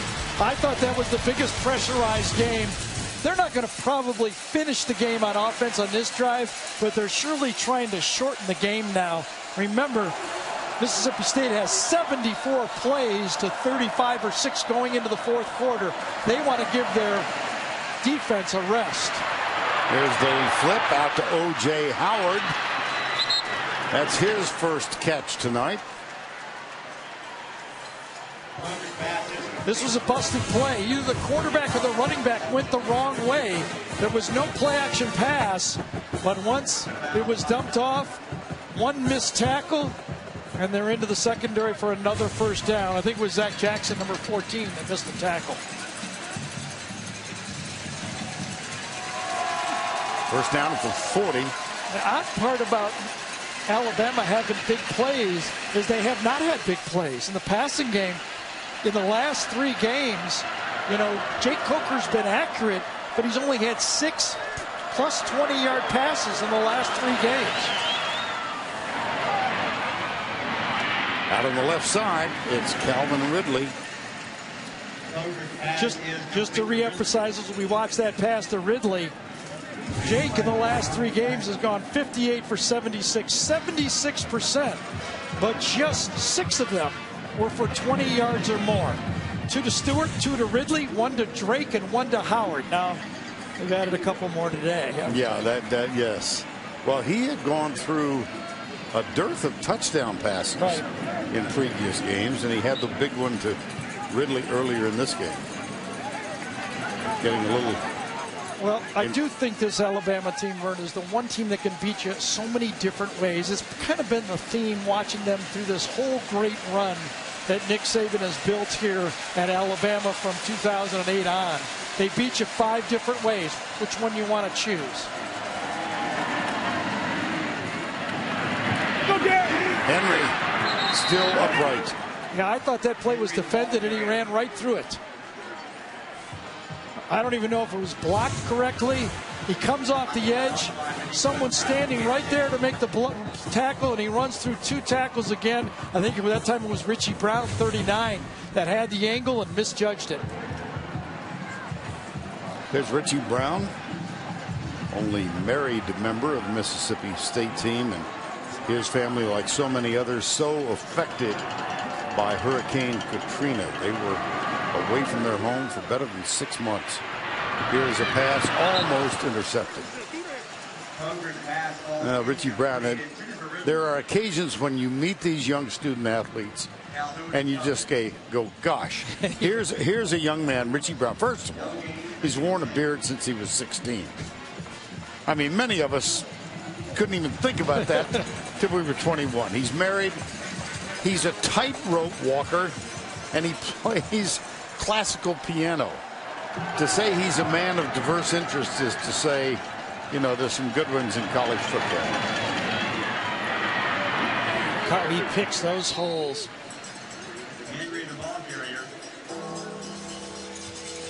Now he's got, as if I understand all this, Fear the Beard, a Twitter account. I don't know if he did it, but we did meet his wife last night. I asked her, have you ever seen Richie without a beard? She paused. Nope. Never seen him without a beard. Well, and one more. Richie told us this story. When Coach Mullen came to recruit him, they walked into the locker room, and Mullen said to Richie Brown, hey, Coach, have you met Richie Brown?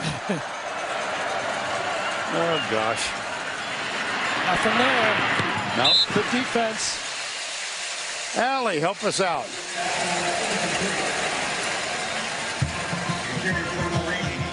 Coker a little slow getting up. Hit by J.T. Gray and Richie Brown. Richie Brown wearing number 39. And let's go down to Allie. Vern, just to add to the beard conversation, we asked Richie, what's the deal with the beard Twitter account? He said, I don't know. I certainly didn't start it. He said, I've been told that it's just one of the students here, a fan on campus. I know nothing about it. So there's somebody out there that loves his beard that much they created their own account for it. Blocked. Griffith.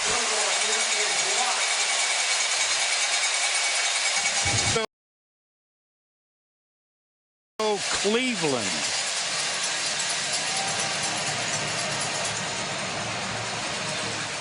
Number 7. Was it 7 or was it inside? Yes, it was early. Cleveland, I thought it was going to be inside by Chris Jones, but he got it before Jones got it. Nice play.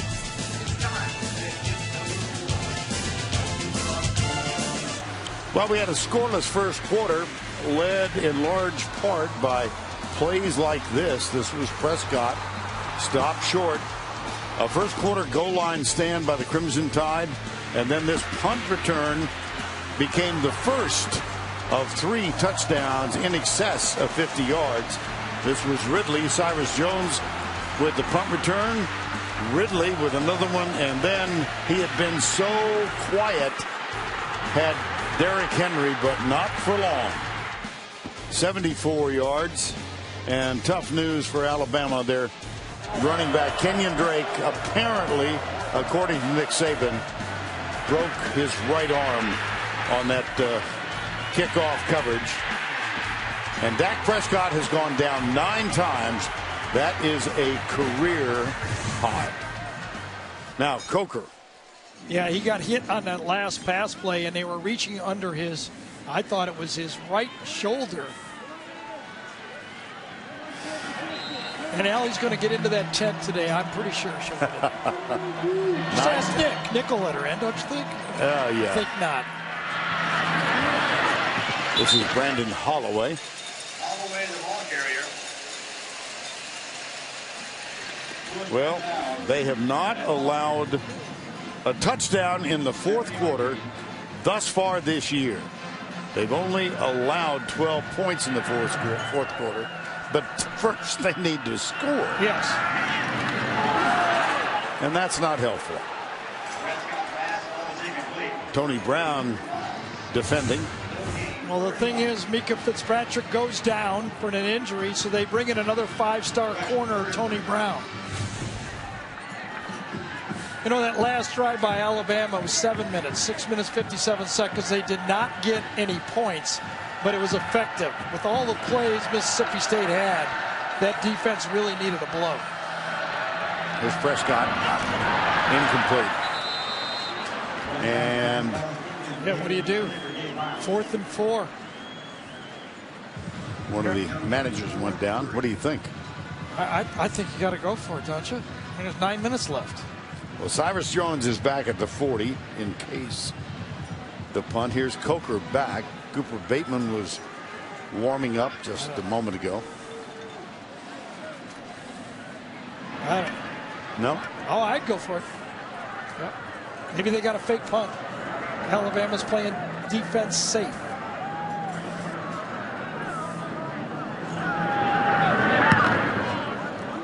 That's not a good punt. But it's going to wind up being just fine.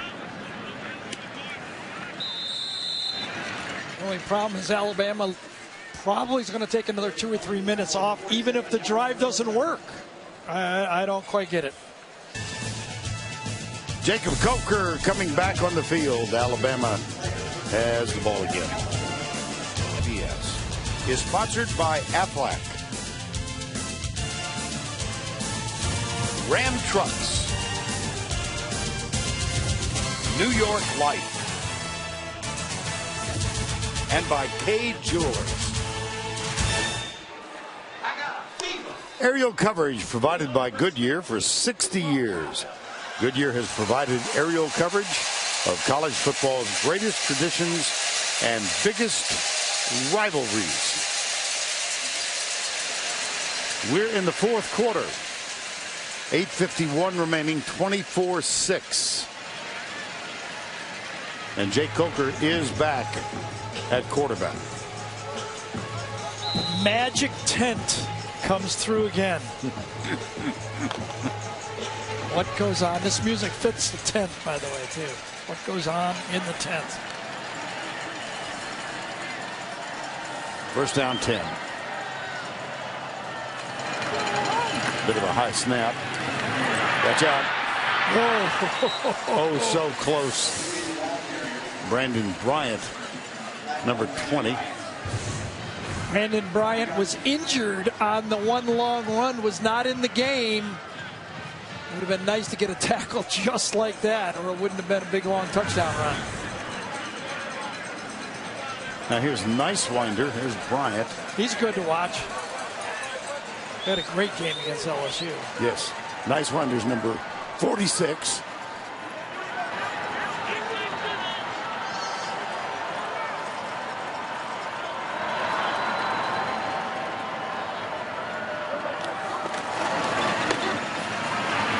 Henry still fine. Oh my goodness. How do you like that?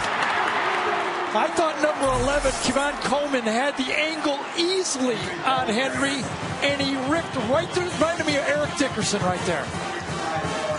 65 yards. Watch him turn. Now watch number 11.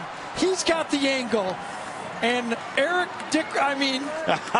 Derek Henry, can you spell Heisman? Right there with the straight arm. Holy cow. Well, he's got 204 yards in this one. That's the third game this year in which he's exceeded 200 yards. Well, Brian, remember the run by Cam Newton where he broke away from Patrick Peterson? Yep. It reminded me of this run. We can get the safety in the play. No, you really can't see it, but I thought number 11, Coleman, had the angle, and he just runs right by him. My goodness. 240 pounds. And teammates. Derrick Henry on the left, Kenyon Drake on the right. And I'm sure they're talking about that run that we just saw. Just watch the angle on this play. Coleman right here has got his guy right on Henry. And then Ridley has a good block as well. Watch this. But watch the acceleration. I think he's got the angle right there. He takes it, wrong angle. My goodness. Well, Dan Mullen watching. Gosh, I wish we had that guy. I think that is what you call a big check mark right there, right? Yeah, it sure is. Well, Kevon Coleman thought he had a shot at him. That didn't work out so well. It was Griffith was the kick. And you mentioned the name from Southern Methodist University. Yeah, somebody asked me, what does Henry remind you in the secondary? And I said he has the high cut of Eric Dickerson. When he starts stepping upfield, remember Dickerson was able to carry a lot when there's 2,000 yards, but there's the sprint and there's the acceleration. That's who I'd most compare him to. Eric Dickerson was 6'3", 220. Derrick Henry 6'3", 242. Yes. Here's the flip out left side for Mississippi State.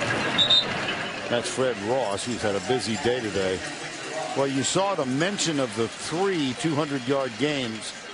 The last time we saw him a week ago, Derrick Henry carried it 38 times for 210 against LSU. Earlier, we watched him carry it 32 times for 236. That was at Texas A&M. There's no doubt. And another interception. Or an interception, I mean. Yeah, that's the first one. Marlon Humphrey. That's Dak Prescott's first interception of the season. You know what? This shows me a lot, though, in Dak. Now you got to fit it in. I mean, do you have enough guts to make the tough throw? And here he tries to make the tough throw between the zones. Anybody can dump the ball off and go home and get completions. But here he tries to go downfield and make a play. That says a lot to me about Dak Prescott. Well, let me quickly correct. He did have an interception against Kentucky. That's only his second of the season. Starkville, Gary Danielson. Let's take a look at our AT&T strong performance. Well, the game has been dominated by the front seven of Alabama. Their defensive line has been too much. They knew that Dak Prescott was the guy. They did it a week ago against Leonard Fournette. They did it a different way this week. How about the versatility of that defensive line? 1 week, They held Fournette to 31 yards rushing. The very next week, the very same guys come back with 9 sacks. And on the sidelines at the end of the last play, the outstanding wide receiver, Darunya Wilson, on his back. Not sure what happened. He's the one that had the hit on the play right at the end of it. Now, did his head get bent sideways? That's always the fear.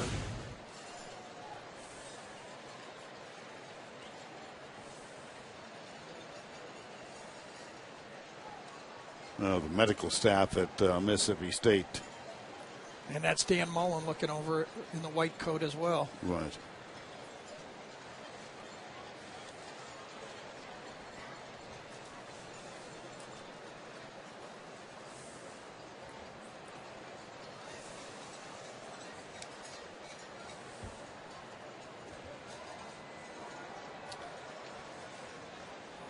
Take one more look, see if we can determine what might have happened. I thought he sprung his neck a little bit on this play as he hit him. See how his head concusses with the elbow right there on the shoulder? And he bent it to the side. I think that's the play right there. That's the injury. Hopefully he just went numb for a couple seconds and he's fine, but they have to take extreme caution in the situation. We will step aside.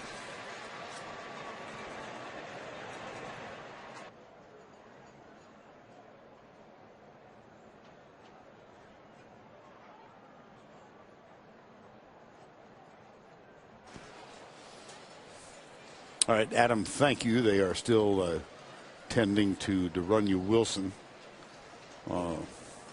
Card has come out, and he is in a sitting position. I think that's good that he's sitting up. They would not do that if there was a serious spine injury or neck injury like that. They'd take him off a different way. So perhaps a bit of good news, long term at least. Mm-hmm.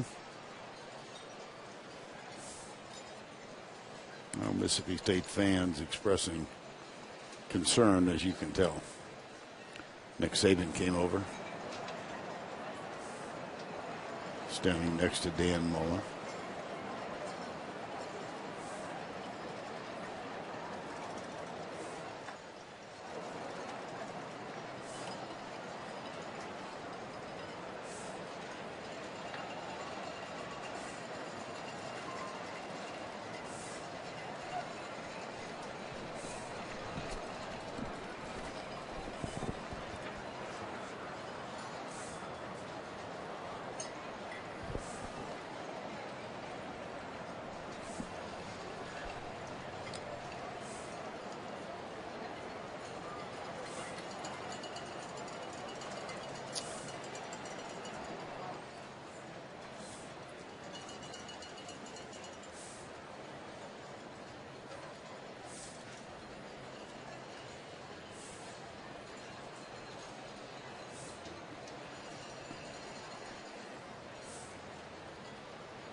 Okay, they're going to try and move some of the players out, and Nick Saban will make his way out of the picture.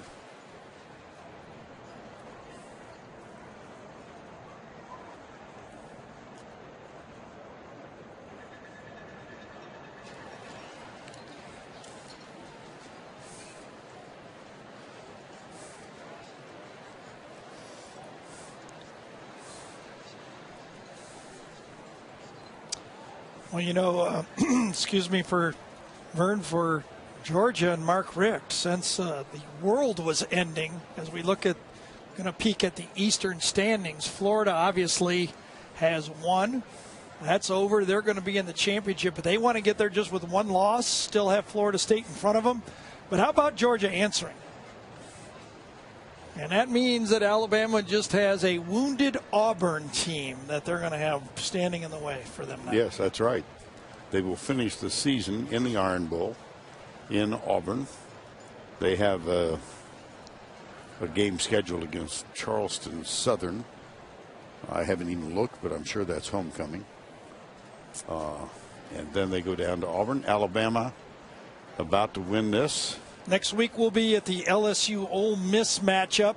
The winner of that game, if it's LSU, will be praying for Auburn to knock off Alabama. Let's go to Allie LaForce. I do have a little bit of an injury update. He hasn't moved hardly at all, but they just recently tickled his leg and he was able to move his foot. It was really the first movement that we've seen since he's been down. Of course, members of both teams giving support. They're raising him up right now. Derrick Henry said, "We're praying for you." Nick Saban standing by, and everybody just cheering and standing up on their feet as he rises to his.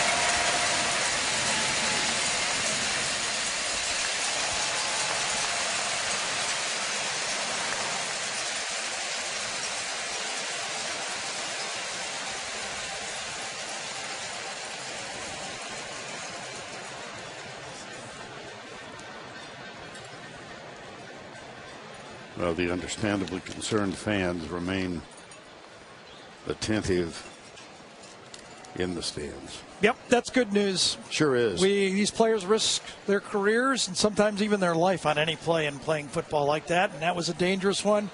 Now as I look out on the field, I better not see Derrick Henry.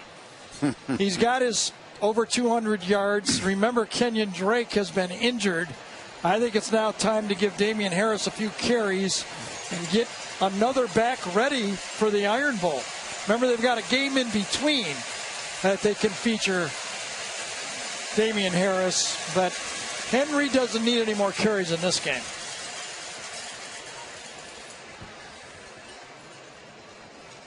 Really want to talk and salute Lane Kiffin and Kirby Smart, two of our great assistant coaches we have in college football. Let's start with Lane a little bit, Vern. All the stuff that's happened to Lane and, his past and always is brought up. I think he's learned a lot from Nick Saban. We were talking to him a couple weeks ago. What has Lane learned? He says, he's a brilliant guy. He's got a great mind.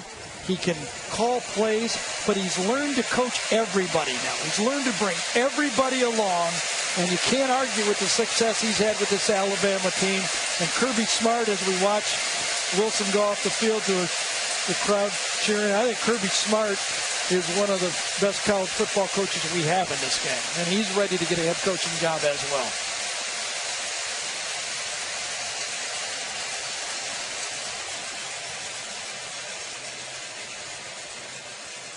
Better to go upright like that, isn't it? Boy. Well, we all wish him well. He's got the good thoughts of everyone here and all those watching. Darunya Wilson. Yeah. Scary, scary things.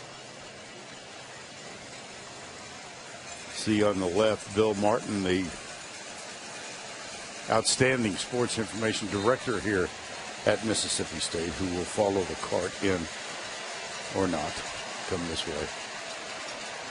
And we're back to play. Still 7-11 to go, and looks Damian like we Harris. and Cooper Bateman's in the game too at quarterback. Yep. Here's the toss. Harris. That's a first down play. Damian Harris, the ball carrier. Pretty much changes all across that offensive line now. Mark McLaurin. Just No gain on the play. Second and 10.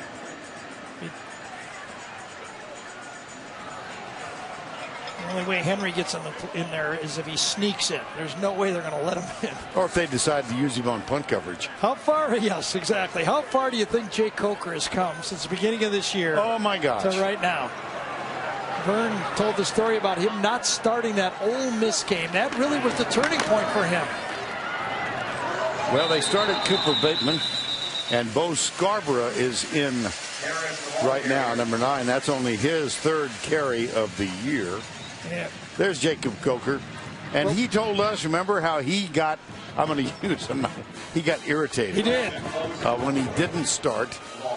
And he came on and really, by the nature of his play in that loss to Ole Miss, grabbed control of this. He did, and I thought game. the A&M game was huge for him. When he started running and playing physical, he really won the team over. Well, Scarborough is also important because of an injury. We've seen it with these running backs. It can be any play. They're going to need somebody else as well. Scarborough, a very highly thought of back who's been injured, now starting to get healthy. Here's Damian Harris, number 34. Well, Gary's mentioned the fact that our SEC on CBS gang will head to Oxford, Faulkner country, and we'll have LSU at Ole Miss, 3:30 Eastern time next Saturday.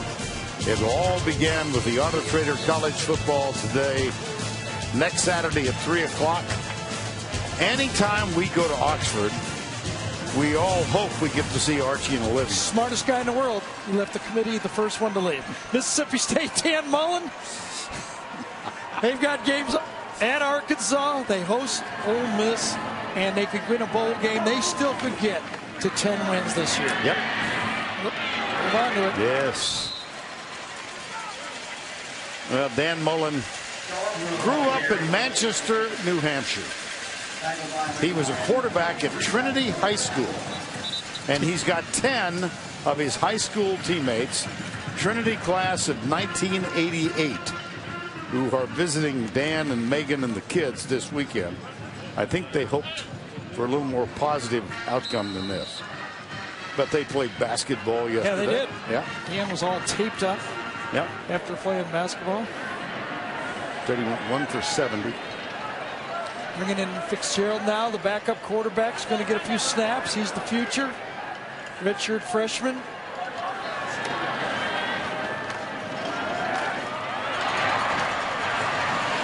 Nick Fitzgerald played in an option offense in high school. Not really hugely recruited, very typical of a Mississippi State football player. But Dan, and actually we talked to Dak about Fitzgerald yesterday. He said he's got a really bright future. The handoff right side. That's Eris Williams, number 27. Williams on the carry. Also the yard.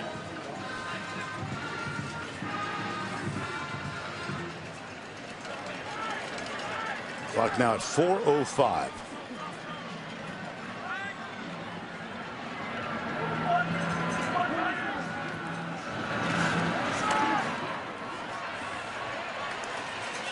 Fitzgerald to the 37-yard line. Stay tuned for the Ram postgame show. That's coming up after our game. We've got 3:40 to go. I doubt that either team is going to want to stop the clock.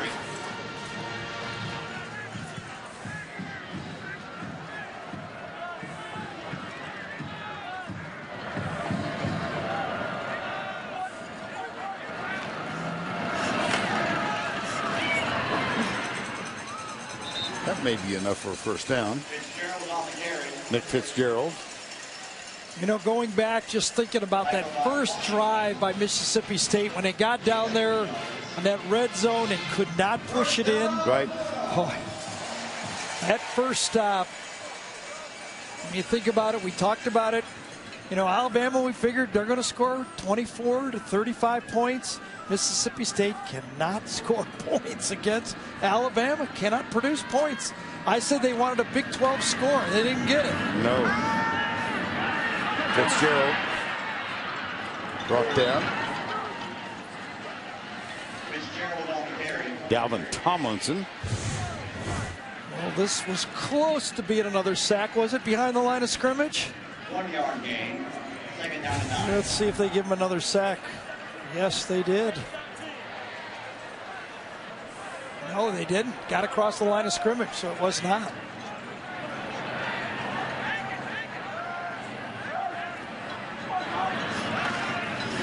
Jeez.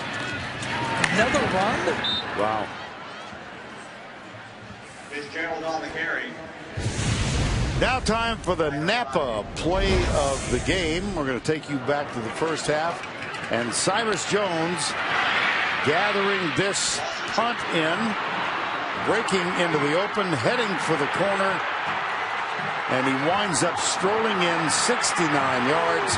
That was one of a number of big plays put together by Alabama en route to this victory. Fitzgerald to Harris Williams, number 27. Fitzgerald's pass is complete to Williams.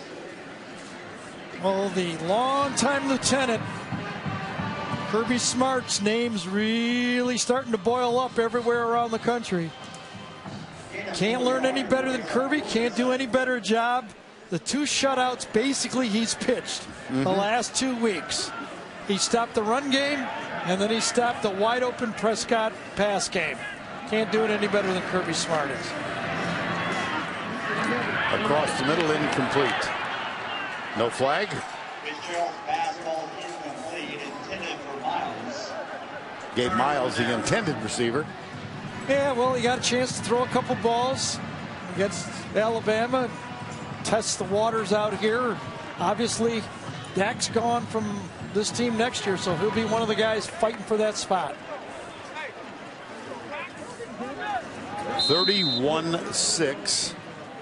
And when they get out here, we fully expect knees to be taken.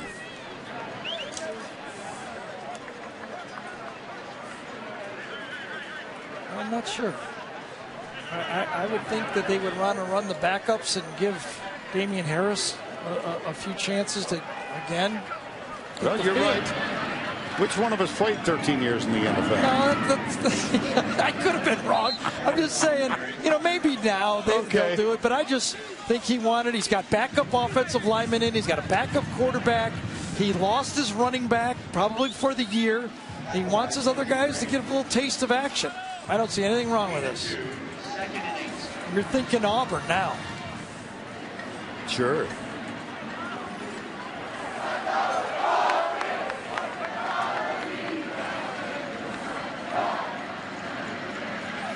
There's Brandon Green, number 58. Dan Mullen. The streak against Alabama will continue. Next year they've got to go to Tuscaloosa. Bateman. Bo Scarby. And that'll do it. 31-6. Another dominating performance by Nick Saban, Lane Kiffin, Kirby Smart, and a guy named Derrick Henry. Jake Coker played his role tonight. So the updated standings now have Alabama at 6-1. LSU at home against Arkansas later tonight. And next week we'll see LSU at Ole Miss. Let's go down to Allie, who is with Nick Saban. Coach, before the game, you told me you needed your special teams, your offense, and your defense to play well. Your special teams scored. Defense had 9 sacks, and your offense was outstanding in that second half. Well, we did a better job of executing in the second half, so we were able to keep the ball a little bit. They threw for a lot of yards today, but we stopped them when we needed to on defense. But it's tough with these guys, especially with Dak and his ability to run the ball. So I'm pleased with the win. We didn't play our best game of the year, but we got a lot to improve on. The 9 sacks, certainly the best of the season. How were you able to be so dominant? Well, we thought that the one place where we had a little advantage in this game was our front guys against their offensive line, and we needed to do it with 4 guys rushing, and they did a fantastic job of pushing the quarterback. Coach, whether you like it or not, our fans would like to know if the cut on your face, if you're okay. They were watching it all game. One of those pass rushers ran into me when he was running on the field on 3rd down, so he was bigger than me, so I just let it go. We'll have to find out which one it is, and he can run some extra sprints this week. No, he'll be good. Thanks, Coach. Congratulations on the win. What an outstanding and dominant performance by this defense. How were you guys able to make such an impact in this game? I just think it starts in practice. We pride ourselves on getting better each week and just focusing on communication every time we step on the field. And I think we executed well tonight. Everybody did their job. Of course, we gave up plays, but I think overall it was a good performance. This team just continues to get better each week. How are you able to do that? Like I said, just in practice, our coaches stay on us, just not tolerating mediocrity. Just coming out there and try to play to our standard every time we step on the field. And I think we put on a good performance tonight. Your punt return for the touchdown really got things going for this team. Take us through it. It was we actually caught a block, so I just judged the ball. I saw that they were held up pretty good, and we had them blocked, so I just tried to make a play, just like any time I do on punt return. So it was just a great job by the whole unit. Is this team good enough to win a national championship? I think as long as we keep it going, we keep improving. The sky's the limit for us. I don't think it's no ceiling for our team. Congratulations on the win. Appreciate it. Well, I thought this was going to be a close game, Vern. I really did. And I think Mississippi State, when they weren't able to score, and then getting those haymakers, the way they got them, I think the way Alabama scored shocked Mississippi State, and they could never recover. Reuben Foster helps celebrate Alabama. One blemish for the season. They've atoned for that in numerous ways.